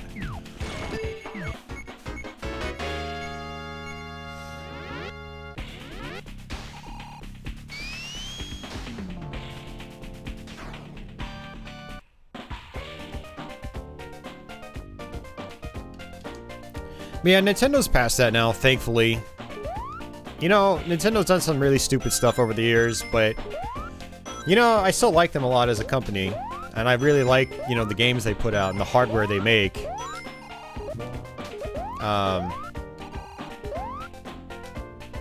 You know, I just want to see them do good and not be jackasses about it in the process. Yes, ship happens. As we're on the ship level.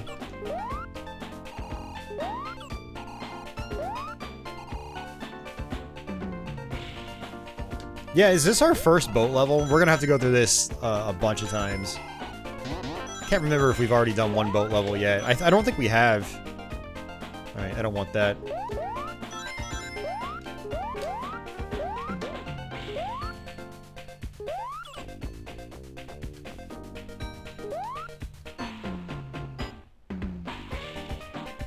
Yeah, again, we're not messing with the bonus stages now, because I've already got all the Chaos Rings. It's Sega 32X. The 32X was the add-on for the Sega Genesis. It goes into the cartridge slot. So technically, yes, Sega Genesis, but it was specifically 32X as well. You have to have a 32X to play it. Am I going to make more levels eventually? Oh yeah, absolutely, man. I mean, that's why I bought Mario Maker. I might make one this weekend, maybe tonight. I just have a bunch of stuff I wanna play. Like I want to start that Mega Man X8. I want to play some Halo PC. I need to try out this Mega Drive box console I got yesterday.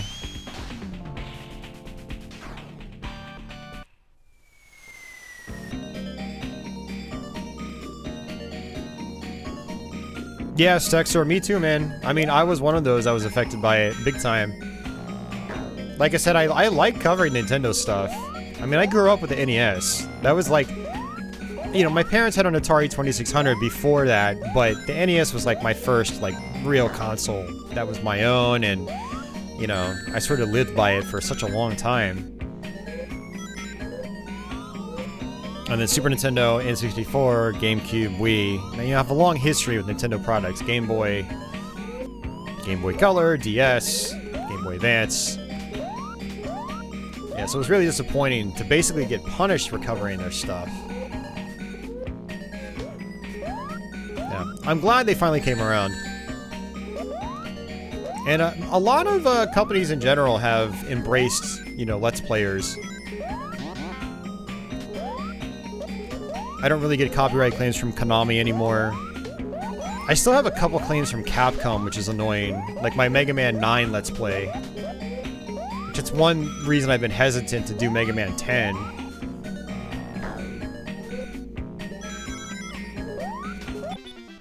There we go. Got the clock. Good.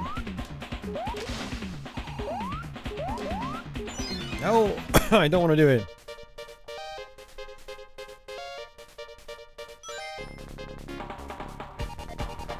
Yeah, if you look on the outer ring in the middle of the screen, you'll notice that there's this mesh transparency, which is pretty cool. If you were playing this on a CRT and composite, it would look really interesting. It would be a transparent effect, which is pretty cool. Alright, let's just exit.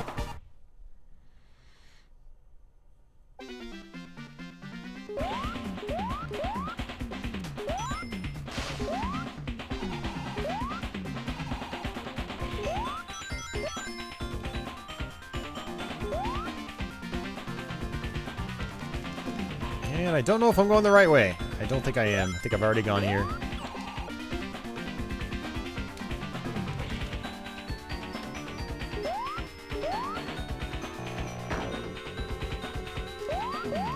Well, GTA games are different because there's a lot of copyrighted music in them. So you might not get a claim from Rockstar, but you will get a claim from, you know, one of the big record labels. So yeah, I don't recommend ever YouTubing or playing, sorry, GTA 5 on YouTube. Or if you do, make sure you're muting the music, playing it without any music. Hey Jay, no issues yet. We've been resetting every now and then, and just to make sure our save file actually works.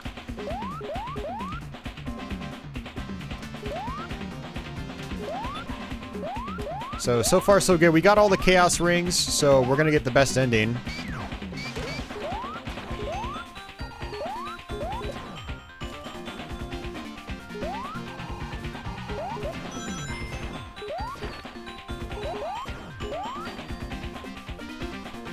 Yeah, so actually to go back to Chris's question earlier, yeah, the characters definitely move differently. This crocodile is way slower than Mighty. Because it just switched me over to him just briefly. So yeah, characters not only have different abilities, but they definitely have different movement stats too.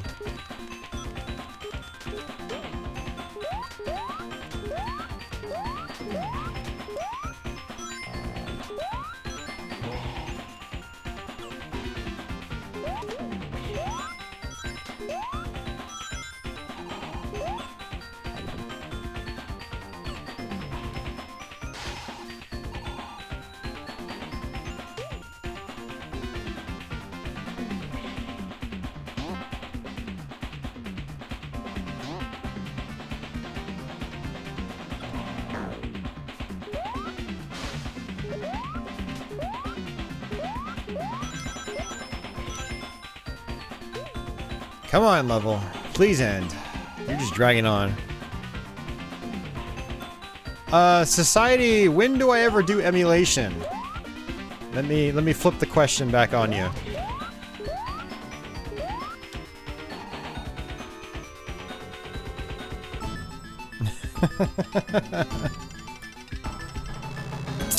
There are very, very few times where I do software emulation, and so it's kind of a roundabout way of answering your question.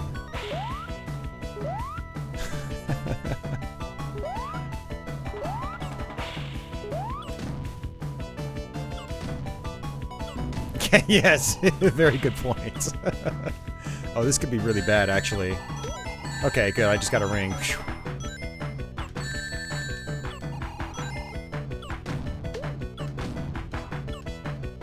Yeah, for anyone curious, I always do real hardware when I can. The only times I don't do real hardware is the Nintendo DS, because I don't have a capture kit for it, and I don't plan on buying one. The Atari 2600, because it looks like crap if I record it via composite. And then arcade stuff, like on MAME. But everything else is real hardware. Always. I use RGB from the consoles, and then I use upscalers. So I have both an XRGB Mini FrameMeister, and I have a OSSC, open source scan converter. And even one of my two capture cards, the DataPath ES1 or E1S, is technically an upscaler as well. I can run RGB consoles into that with the right converter, such as my XRGB2, and then that'll do its own internal upscaling, and it looks really nice as well.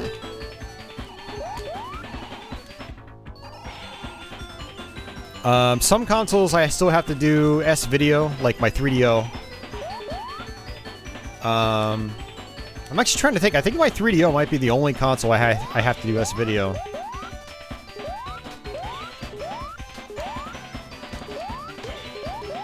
So yeah, it's always real hardware. Which is why I haven't done 32X in so long. I had issues with my hardware. But we got those issues resolved, fortunately. Which is one reason why on Twitch in particular I've been binging a lot of 32X. To sort of catch up on, you know, playthroughs I've wanted to do for a really long time. So again, next week we're going to do Tempo, which is a side-scrolling platformer. We're going to do the 32X version of Doom. Probably a week or two after that. And again, it's going to be real hardware for all of it.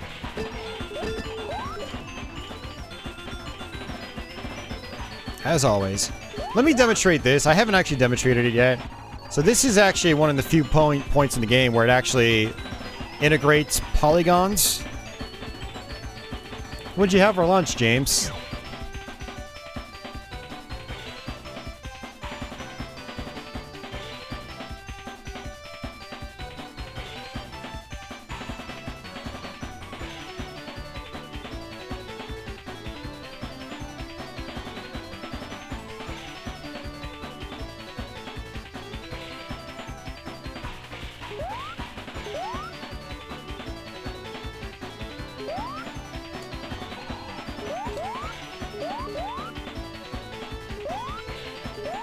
cheeseburger, cottage cheese, and potato chips. Nice.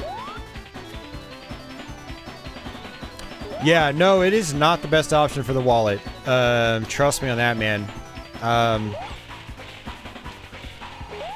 So just obtaining my hardware over the last 10 years has been quite expensive.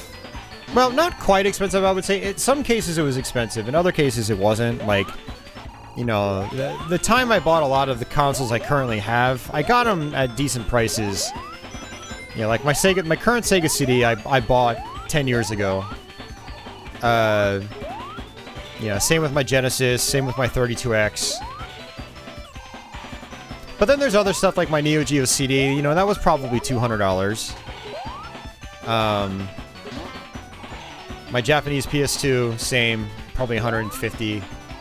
And that was like 4 or 5 years ago now. It's been a long time.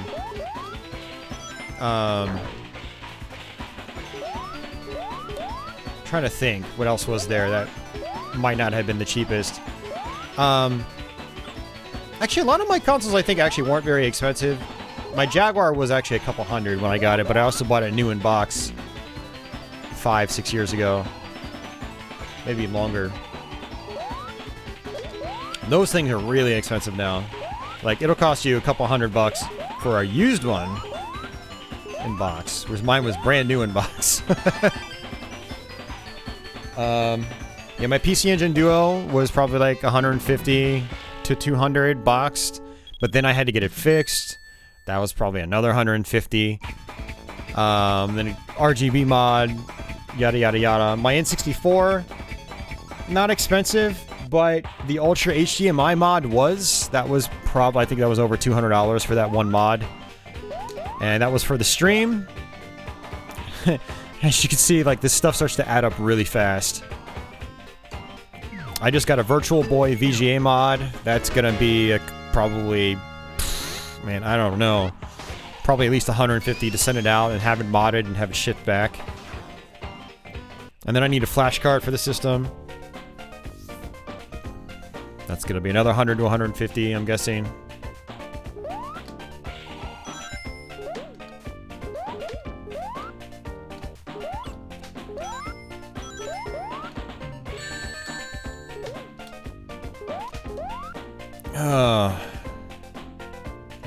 Emerald, you spam every single time you come in here, which makes me think you're a bot. Or you don't know any better, so... Bye-bye, Emerald. Please take that as a hint when you go to other YouTube channels. Yeah, that's the third time Emerald's come on in and been like, sub for sub, please! No, we do not do sub for sub here. I don't think anyone does sub for sub anymore, and if they do, they don't know any better.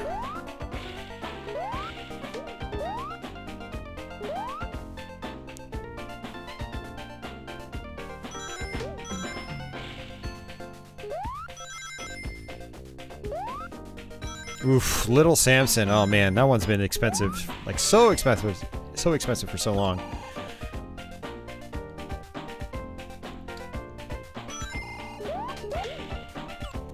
I need to revisit Little Samson, see if I enjoy the game more. I didn't actually really like it all that much when I finally played it. I think it was maybe 2016 or 2017. I beat the game a few times and then did a Let's Play of it. Not my most positive Let's Play, I will say. Sometimes I have those Let's Plays where I just really don't enjoy myself. And Little Samson was one of them. But it's been a few years, I don't know, maybe I'll warm up to it. Maybe I won't.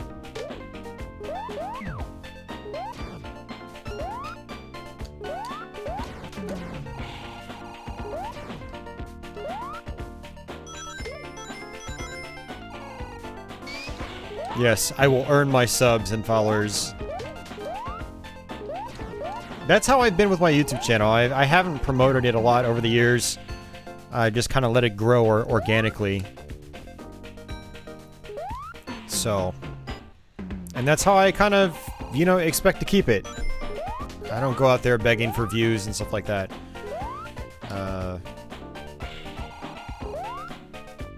But that can also lead to slow growth. you know? But, you know, I'd rather do it honestly than not. Let's go ahead and just get out of here. I don't need to be here.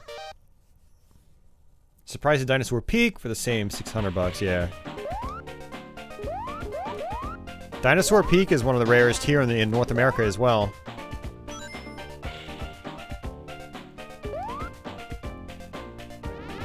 Yeah, it has been for a long time.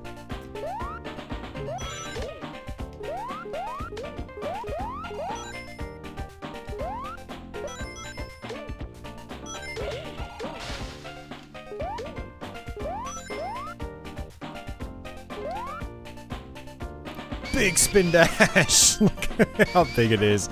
That is pretty humorous. I like it.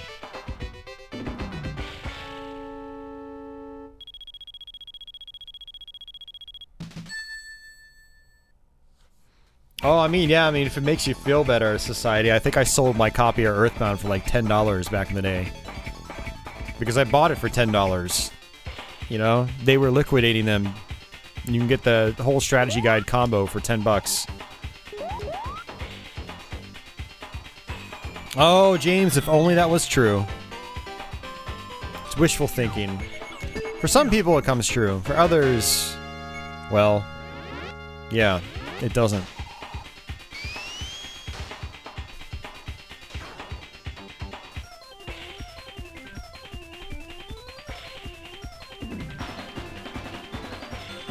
Alright, level 4. So we still have one more after this for this theme.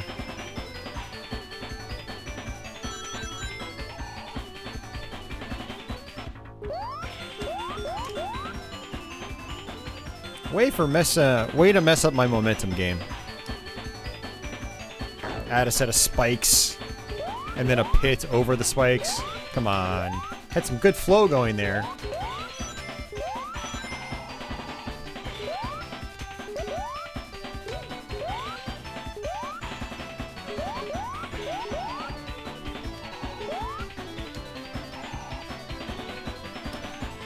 Slow growth is better than no growth.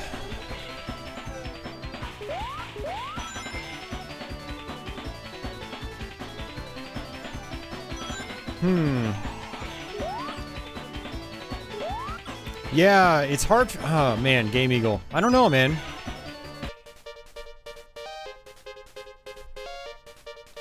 I mean, I'd say it depends. It depends.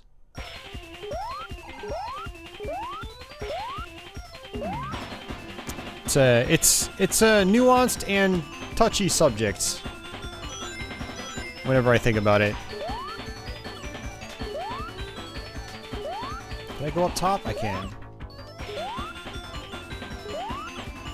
Oh, let's see if I can launch myself back up. Can I do it? Nope. Thanks, Croc. Hey, Leo. Yes, trying again, man. We're almost at the end. So much better run this time. And I think we're close to the boss fight.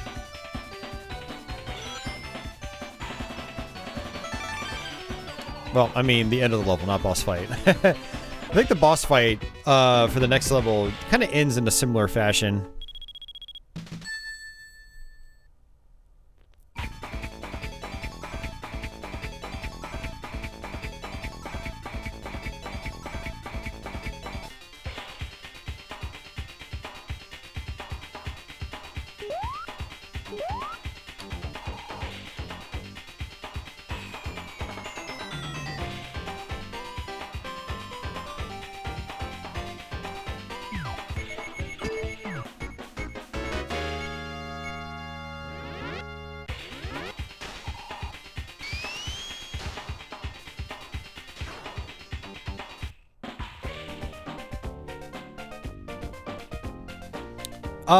Leo, I played a couple of PS1 games. A little bit of G Darius, a little bit of Thunder Force 5. And then some Ridge Racer Revolution.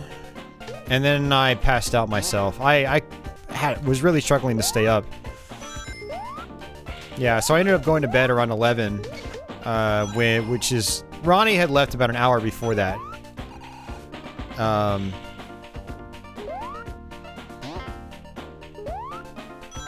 And then I slept until about 10:30. Very broken sleep. You know, I probably got up about 5 times to use the bathroom.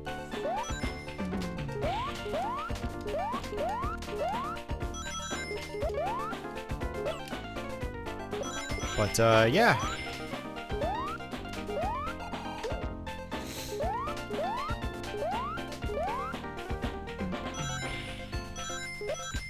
Yeah, Leo, I wanted to show you something, actually.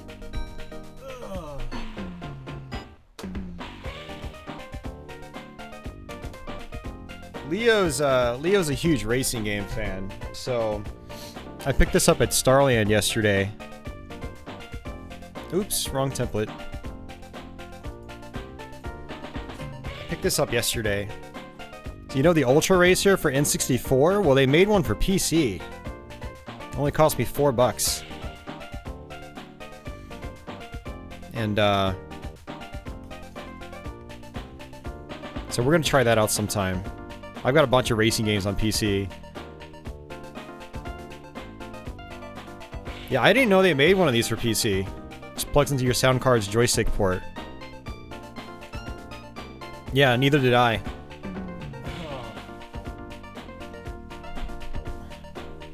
Yeah, I've got the N64 one, but I haven't tried it yet. I've had it for a couple of years.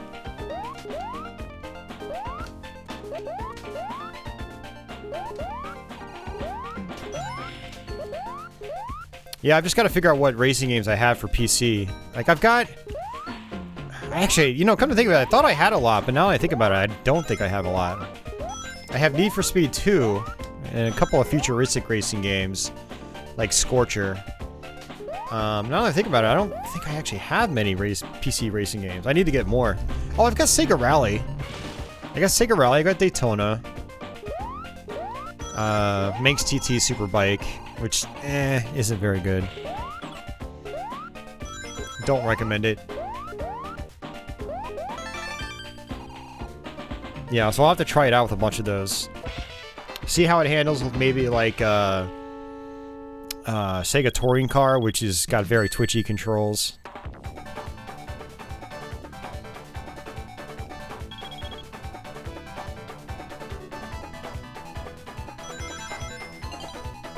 Alright, so I'm not going to play this out, I'm just going to fall down.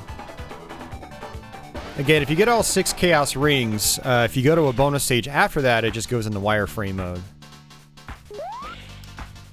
Which is pretty cool.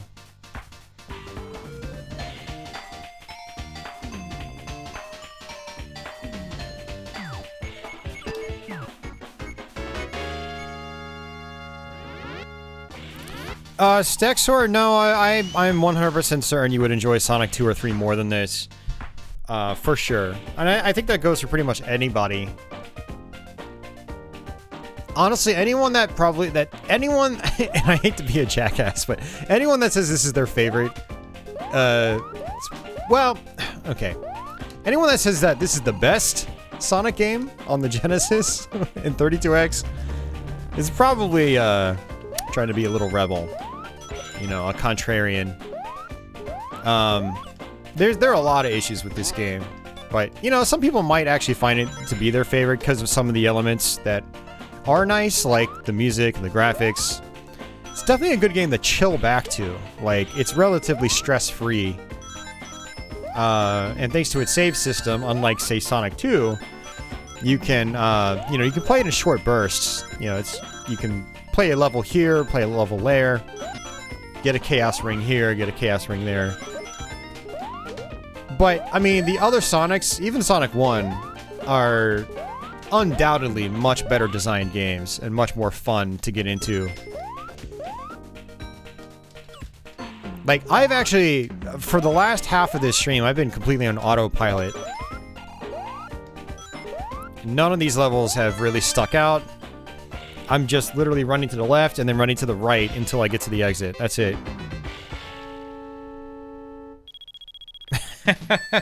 Office is one of those contrarians. I could see Office being like, this is the greatest Sonic ever made. And him being 100% serious about it. Alright, let me just fall to my death again.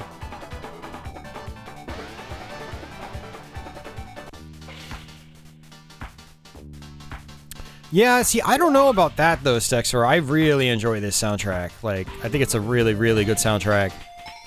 It's definitely the highlight of the game for me. It might actually be my favorite soundtrack, my favorite Sonic soundtrack of the 16-bit games. It's got the most consistently good music in my, to my ears. Like, there aren't really any duds in this game for me personally.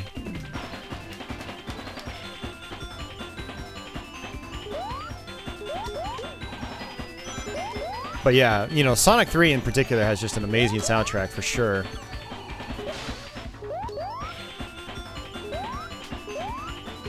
But there are some Sonic 3 tunes that, like, I wouldn't listen to outside the game.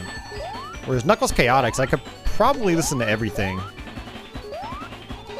So that definitely has value. Alright, come on, dude. Get your ass down here. You're holding me up.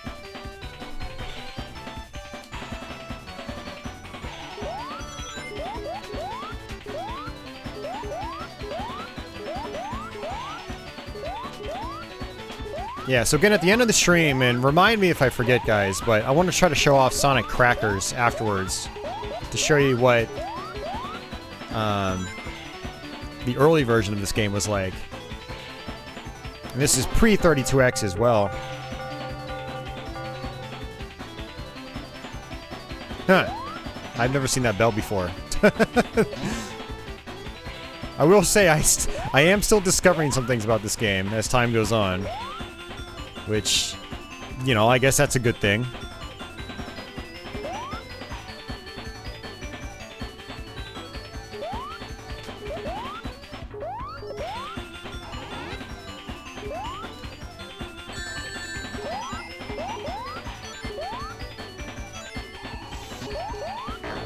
Alright, let's not hit that spring, please. I guess I have to hit the spring. Never mind.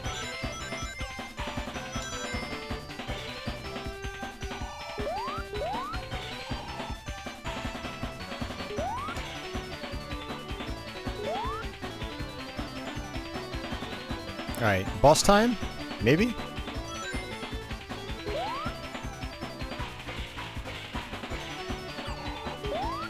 Not yet.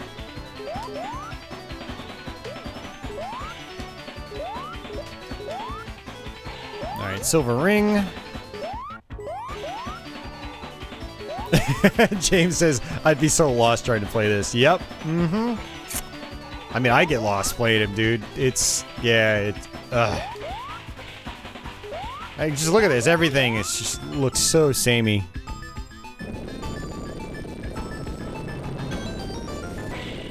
I really love these little animations, though. I wish there was more of that in this game.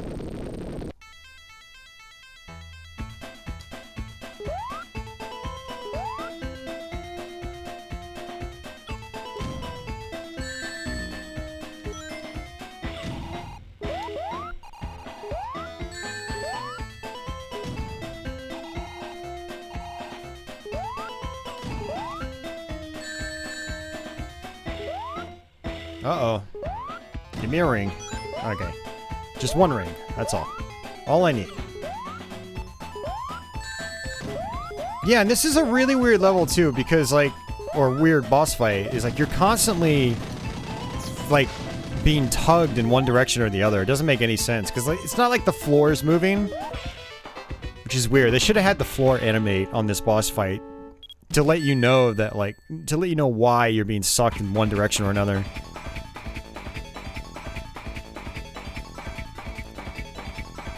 Alright guys, this is a great time to save our progress, and I pounded down so much liquid before starting this stream that I've got to use the bathroom again. So we're going to go ahead and exit. This exiting makes sure that you act like the data actually saves. And then because I'm on a flash card, I need to make sure I reset and allow it to actually save to the flash card. I don't think I have to do that with this version of EverDrive, but I do it just in case.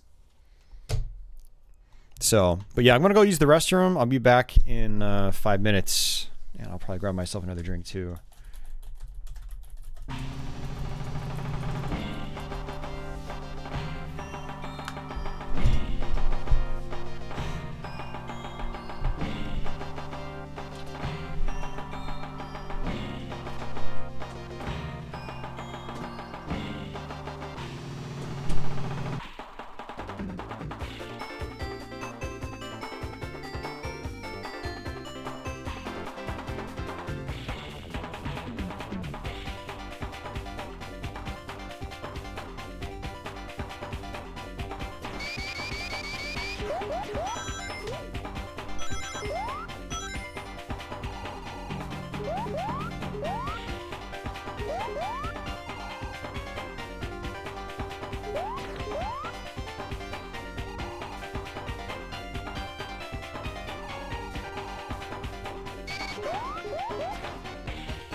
Alright, Chris. Yeah, I might try him out sometime.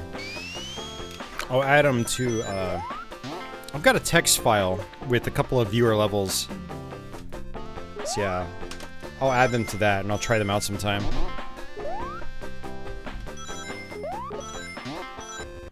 I might do a Mario Maker YouTube stream and just do like a viewer level stream. Although that might be embarrassing for some of you guys.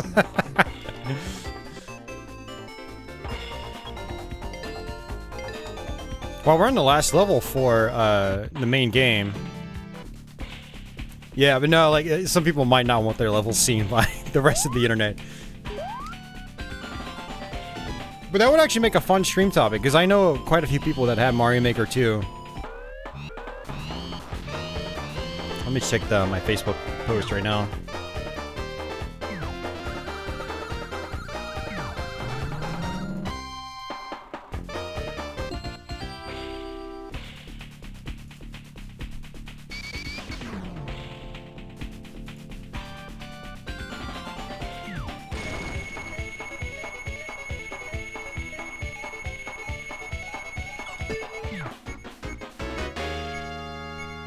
And to make a really evil level.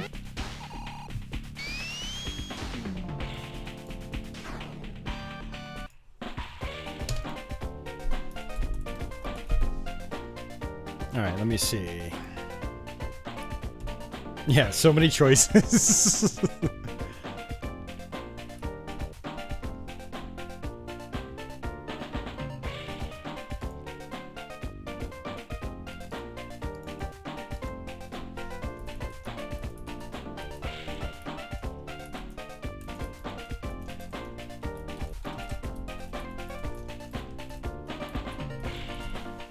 Okay, I've got them on my list, Chris.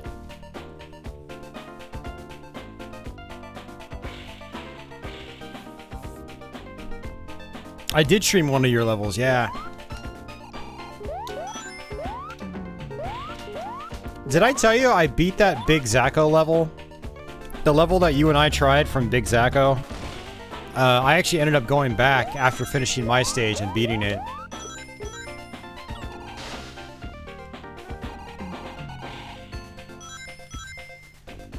So Leo, the Super Mario 3D World theme, it's basically the same as the new Super Mario Brothers theme, except that, you know, all the assets look more like Super Mario 3D World. That's it.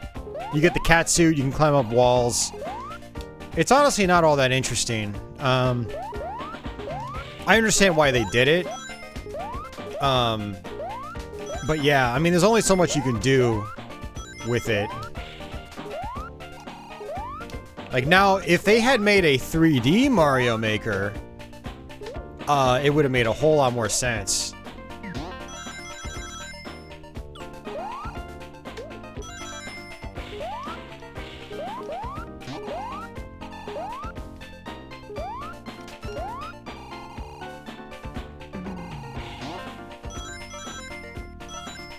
Koopa Kart is 3D World exclusive. Okay.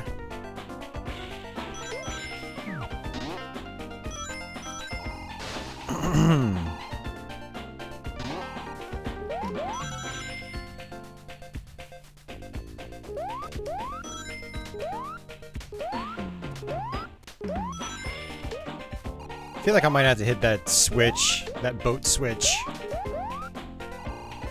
I don't know. Let's go this way. These levels are so confusing. You don't feel like you're progressing towards anything. You just feel like you're meandering about. And then you just stumble upon the exit or the boss or something like that.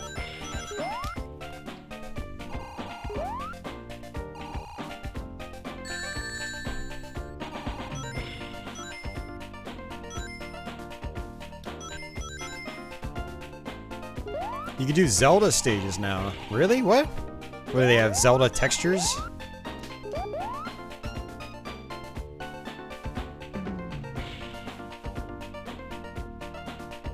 Oh yeah, Leo. I have no doubt they're gonna eventually bring 3D World to the Switch. They're just saving it. They're saving it when they have a drought of software, and they're like, we can easily print 3 million copies of this game.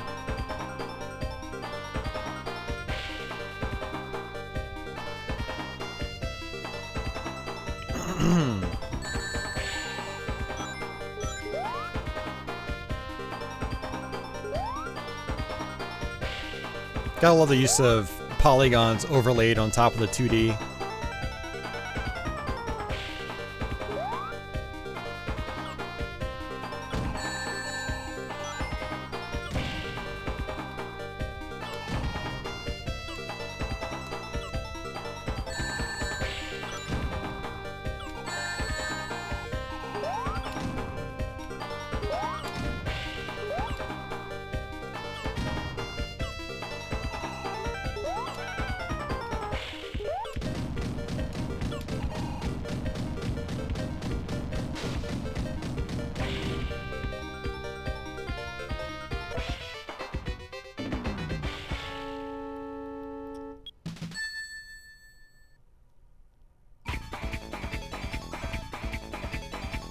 Thanks, James.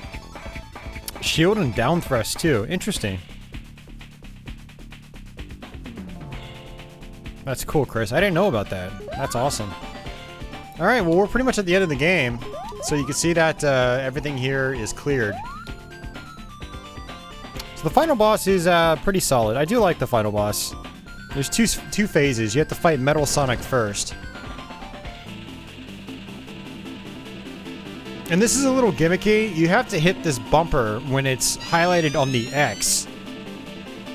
If you hit 1, 2, 3, or 4, Robosonic does an attack.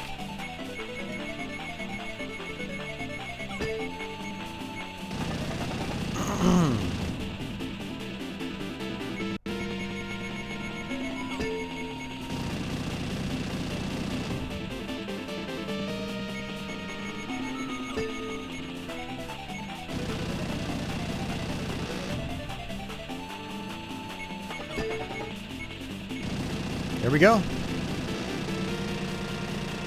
Alright, and on to the final boss.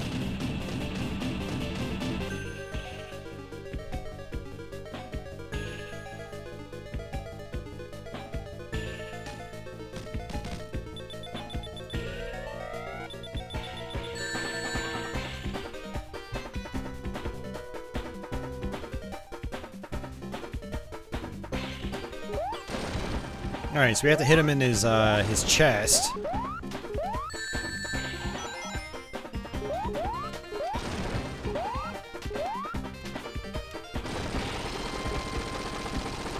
Alright.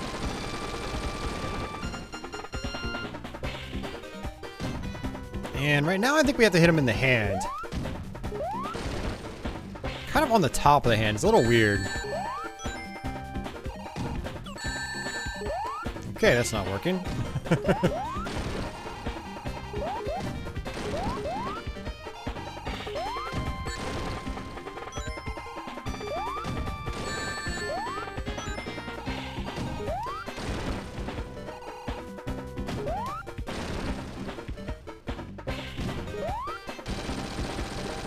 Alright, now he's gonna shoot a laser out. All you have to do is just sit on the ground, and the laser just kind of goes over your head.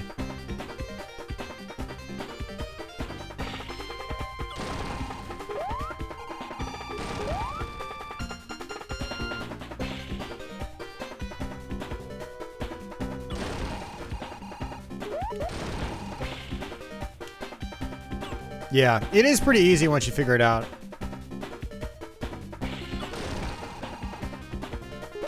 Although, to be fair, most Sonic final bosses are pretty easy once you figure them out.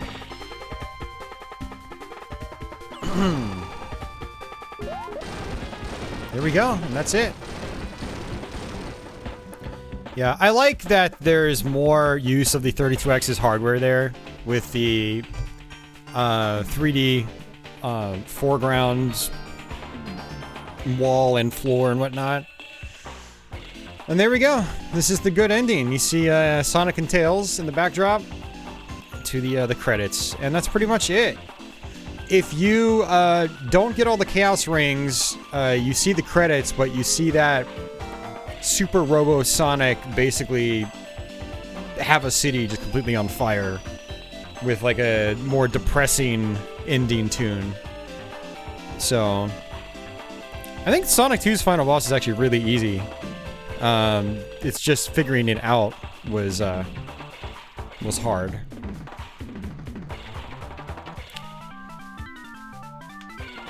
Yeah, a lot of people struggle with the Sonic 2's final boss. It's actually really simple.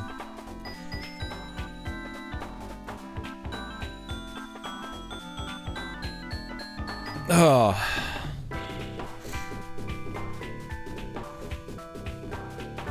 Yeah, we actually streamed through Sonic 2 last year. That was fun. I think we did Sonic 1 and Sonic 2 in the same stream. So the idea last year was to do Sonic 2 and Knuckles Chaotix together in one stream, but my 32X was not working.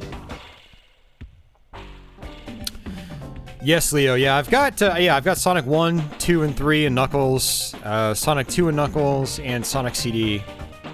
Yep, absolutely. Now Knuckles Chaotix, finally. Finally. Yeah, I do think they should have just included Sonic and Tails as playable characters. Like, why not? Like, have Sonic be the character with the actually good spin dash. Have Tails with this ability to fly. I don't know. I'm sure they could have figured out a way. Oh, geez. Sonic Spinball or Sonic 3D. Man, I don't know if I ever want to do those games. Well, Sonic Spinball I do want to do. Sonic 3D Blast, on the other hand, yeah, I don't know.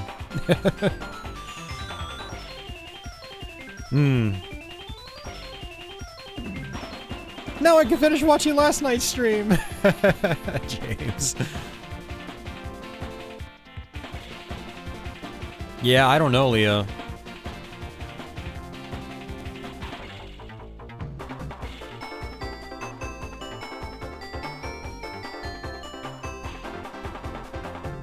This is kind of a gimmicky,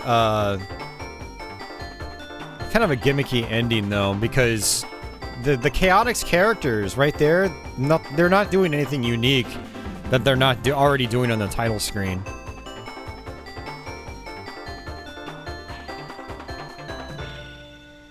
So, alright. That, ladies and gentlemen, is Knuckles Chaotix. So what I'm going to do here is hit reset.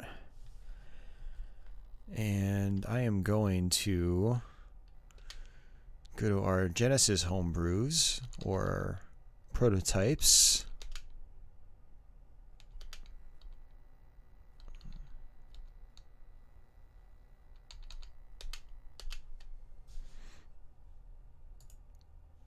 So this is what Knuckles Chaotix started off as.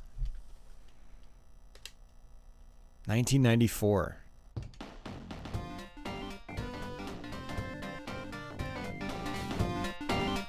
It's much quieter.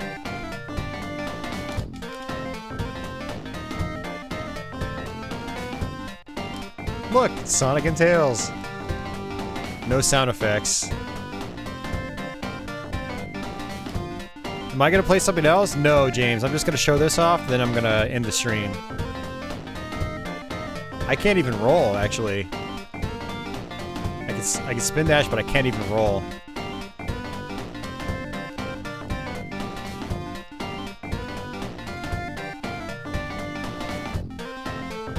Yeah, so this is what Knuckles Chaotix started off as, originally as a Genesis ROM.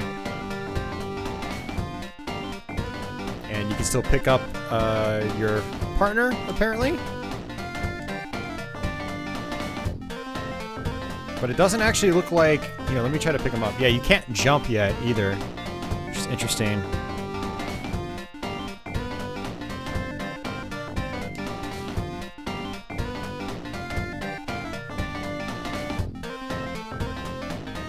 Whoa, just clipped to the floor. Yeah, I actually don't remember this level. Oh, he just clipped out. He just clipped out. This is a prototype, mind you. This was far from finished. I don't know if you can... Yeah, okay, you can soft reset. Good.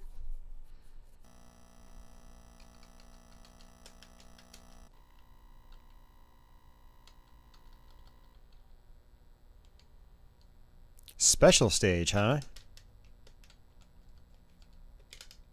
think it just crashed on us. Yeah, we're gonna have to hit reset. Let's reset it.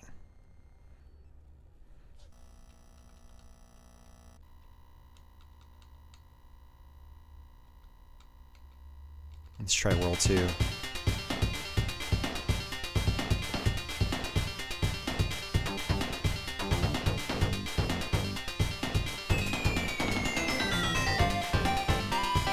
It's great to hear the start of the music, but you can tell that the music's not as complex as it is in the 32X one, since they're not using the 32X's sound hardware. So that's one great thing about the Chaotix soundtrack, is that it's using both the Genesis and 32X sound hardware. And you can actually see that in the sound test menu.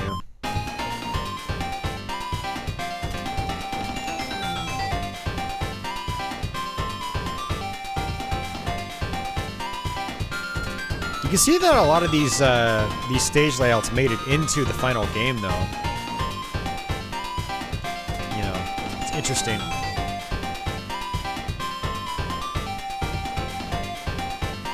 And Leo, yeah, totally. It's an interesting bit of history. I don't even know if these levels end, to be honest with you. I haven't actually tried Sonic Crackers probably since the 90s.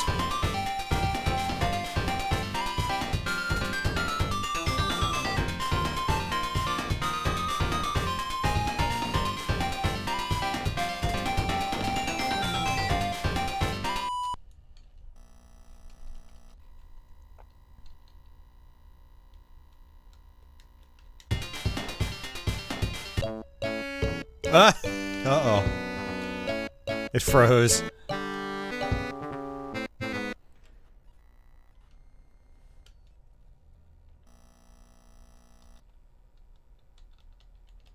Don't know what these options do. It's probably the same thing as the first time. Yeah, same thing. I want to see one of the other levels that was... I don't know, let's try 5.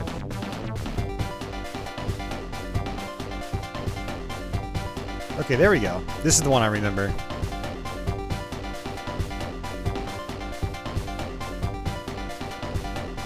Oh, that would have been so much cooler. Why did they not include that in the real game? Dude. That's actually quite questionable. I wonder why they didn't include that in the real, like, the final product. Like the loops and stuff. Yeah, it definitely shows how Knuckles Chaotix was rushed. I mean, there's even stuff in the freaking original prototype that's better than the real game.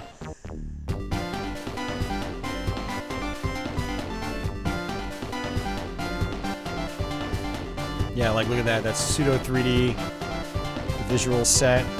I love it. Clipping through walls left and right. What's fun about messing around with prototypes? Yeah, they haven't implemented the return mechanic.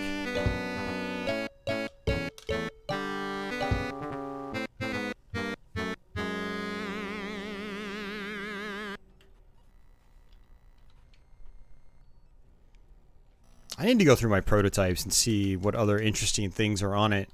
Let's try level 4. Yeah, I will be, Leo. Yeah, definitely. Alright, it's back to this. Oh, whoa! I just clicked right through again.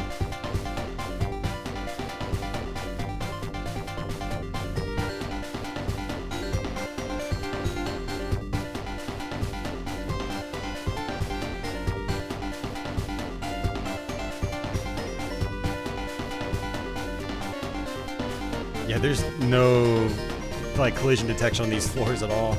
Well, I don't know, like, Tails is landing, but Sonic's not.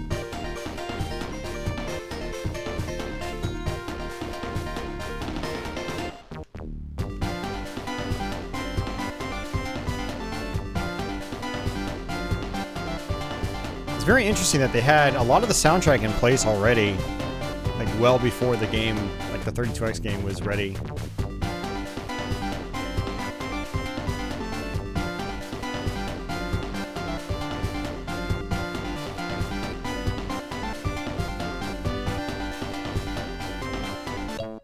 Yeah, when you get to a minute, it's game over.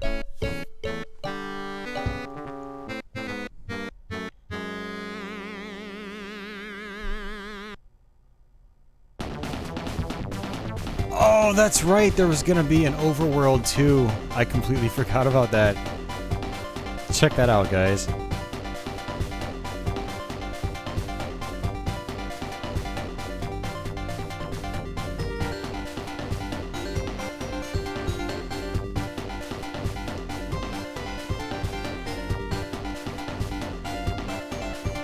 Yeah, and you can't interact with it.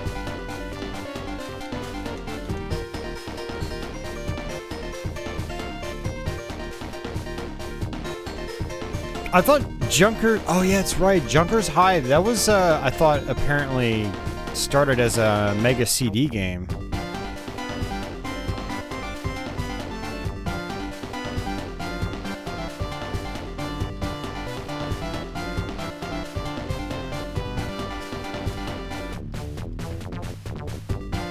Yeah, we can't interact with this at all. That's still really awesome, though. But yeah, that is Sonic Crackers. 2-player start. And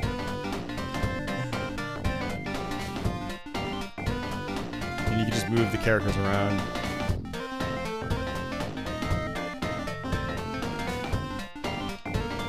But yeah, I think that's gonna do it for us, guys. That is the end of the stream.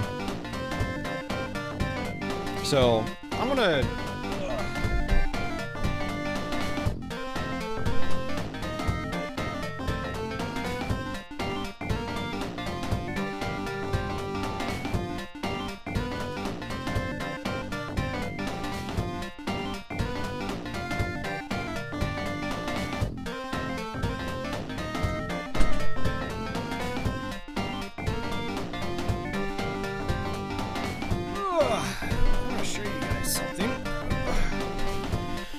So this is actually what I'm going to do on Twitch. Once I go live there, right after this stream,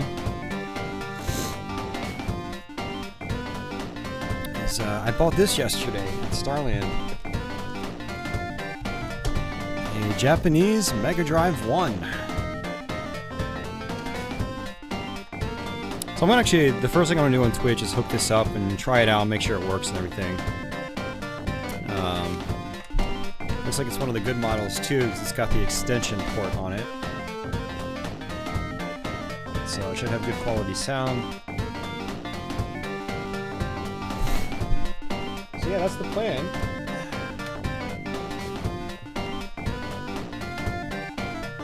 AC adapter. And then the Japanese controller, which has the red buttons, or red labels, and the blue start button.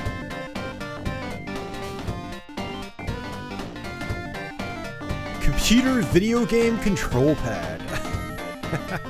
It's so cool. It's so cool. And then, the box itself.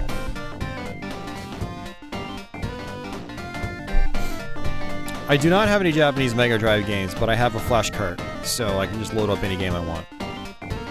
So, yeah. This is what I'm going to be doing on Twitch. I'm going to be trying this out. I'm going to be seeing if it works. It should work. And yeah.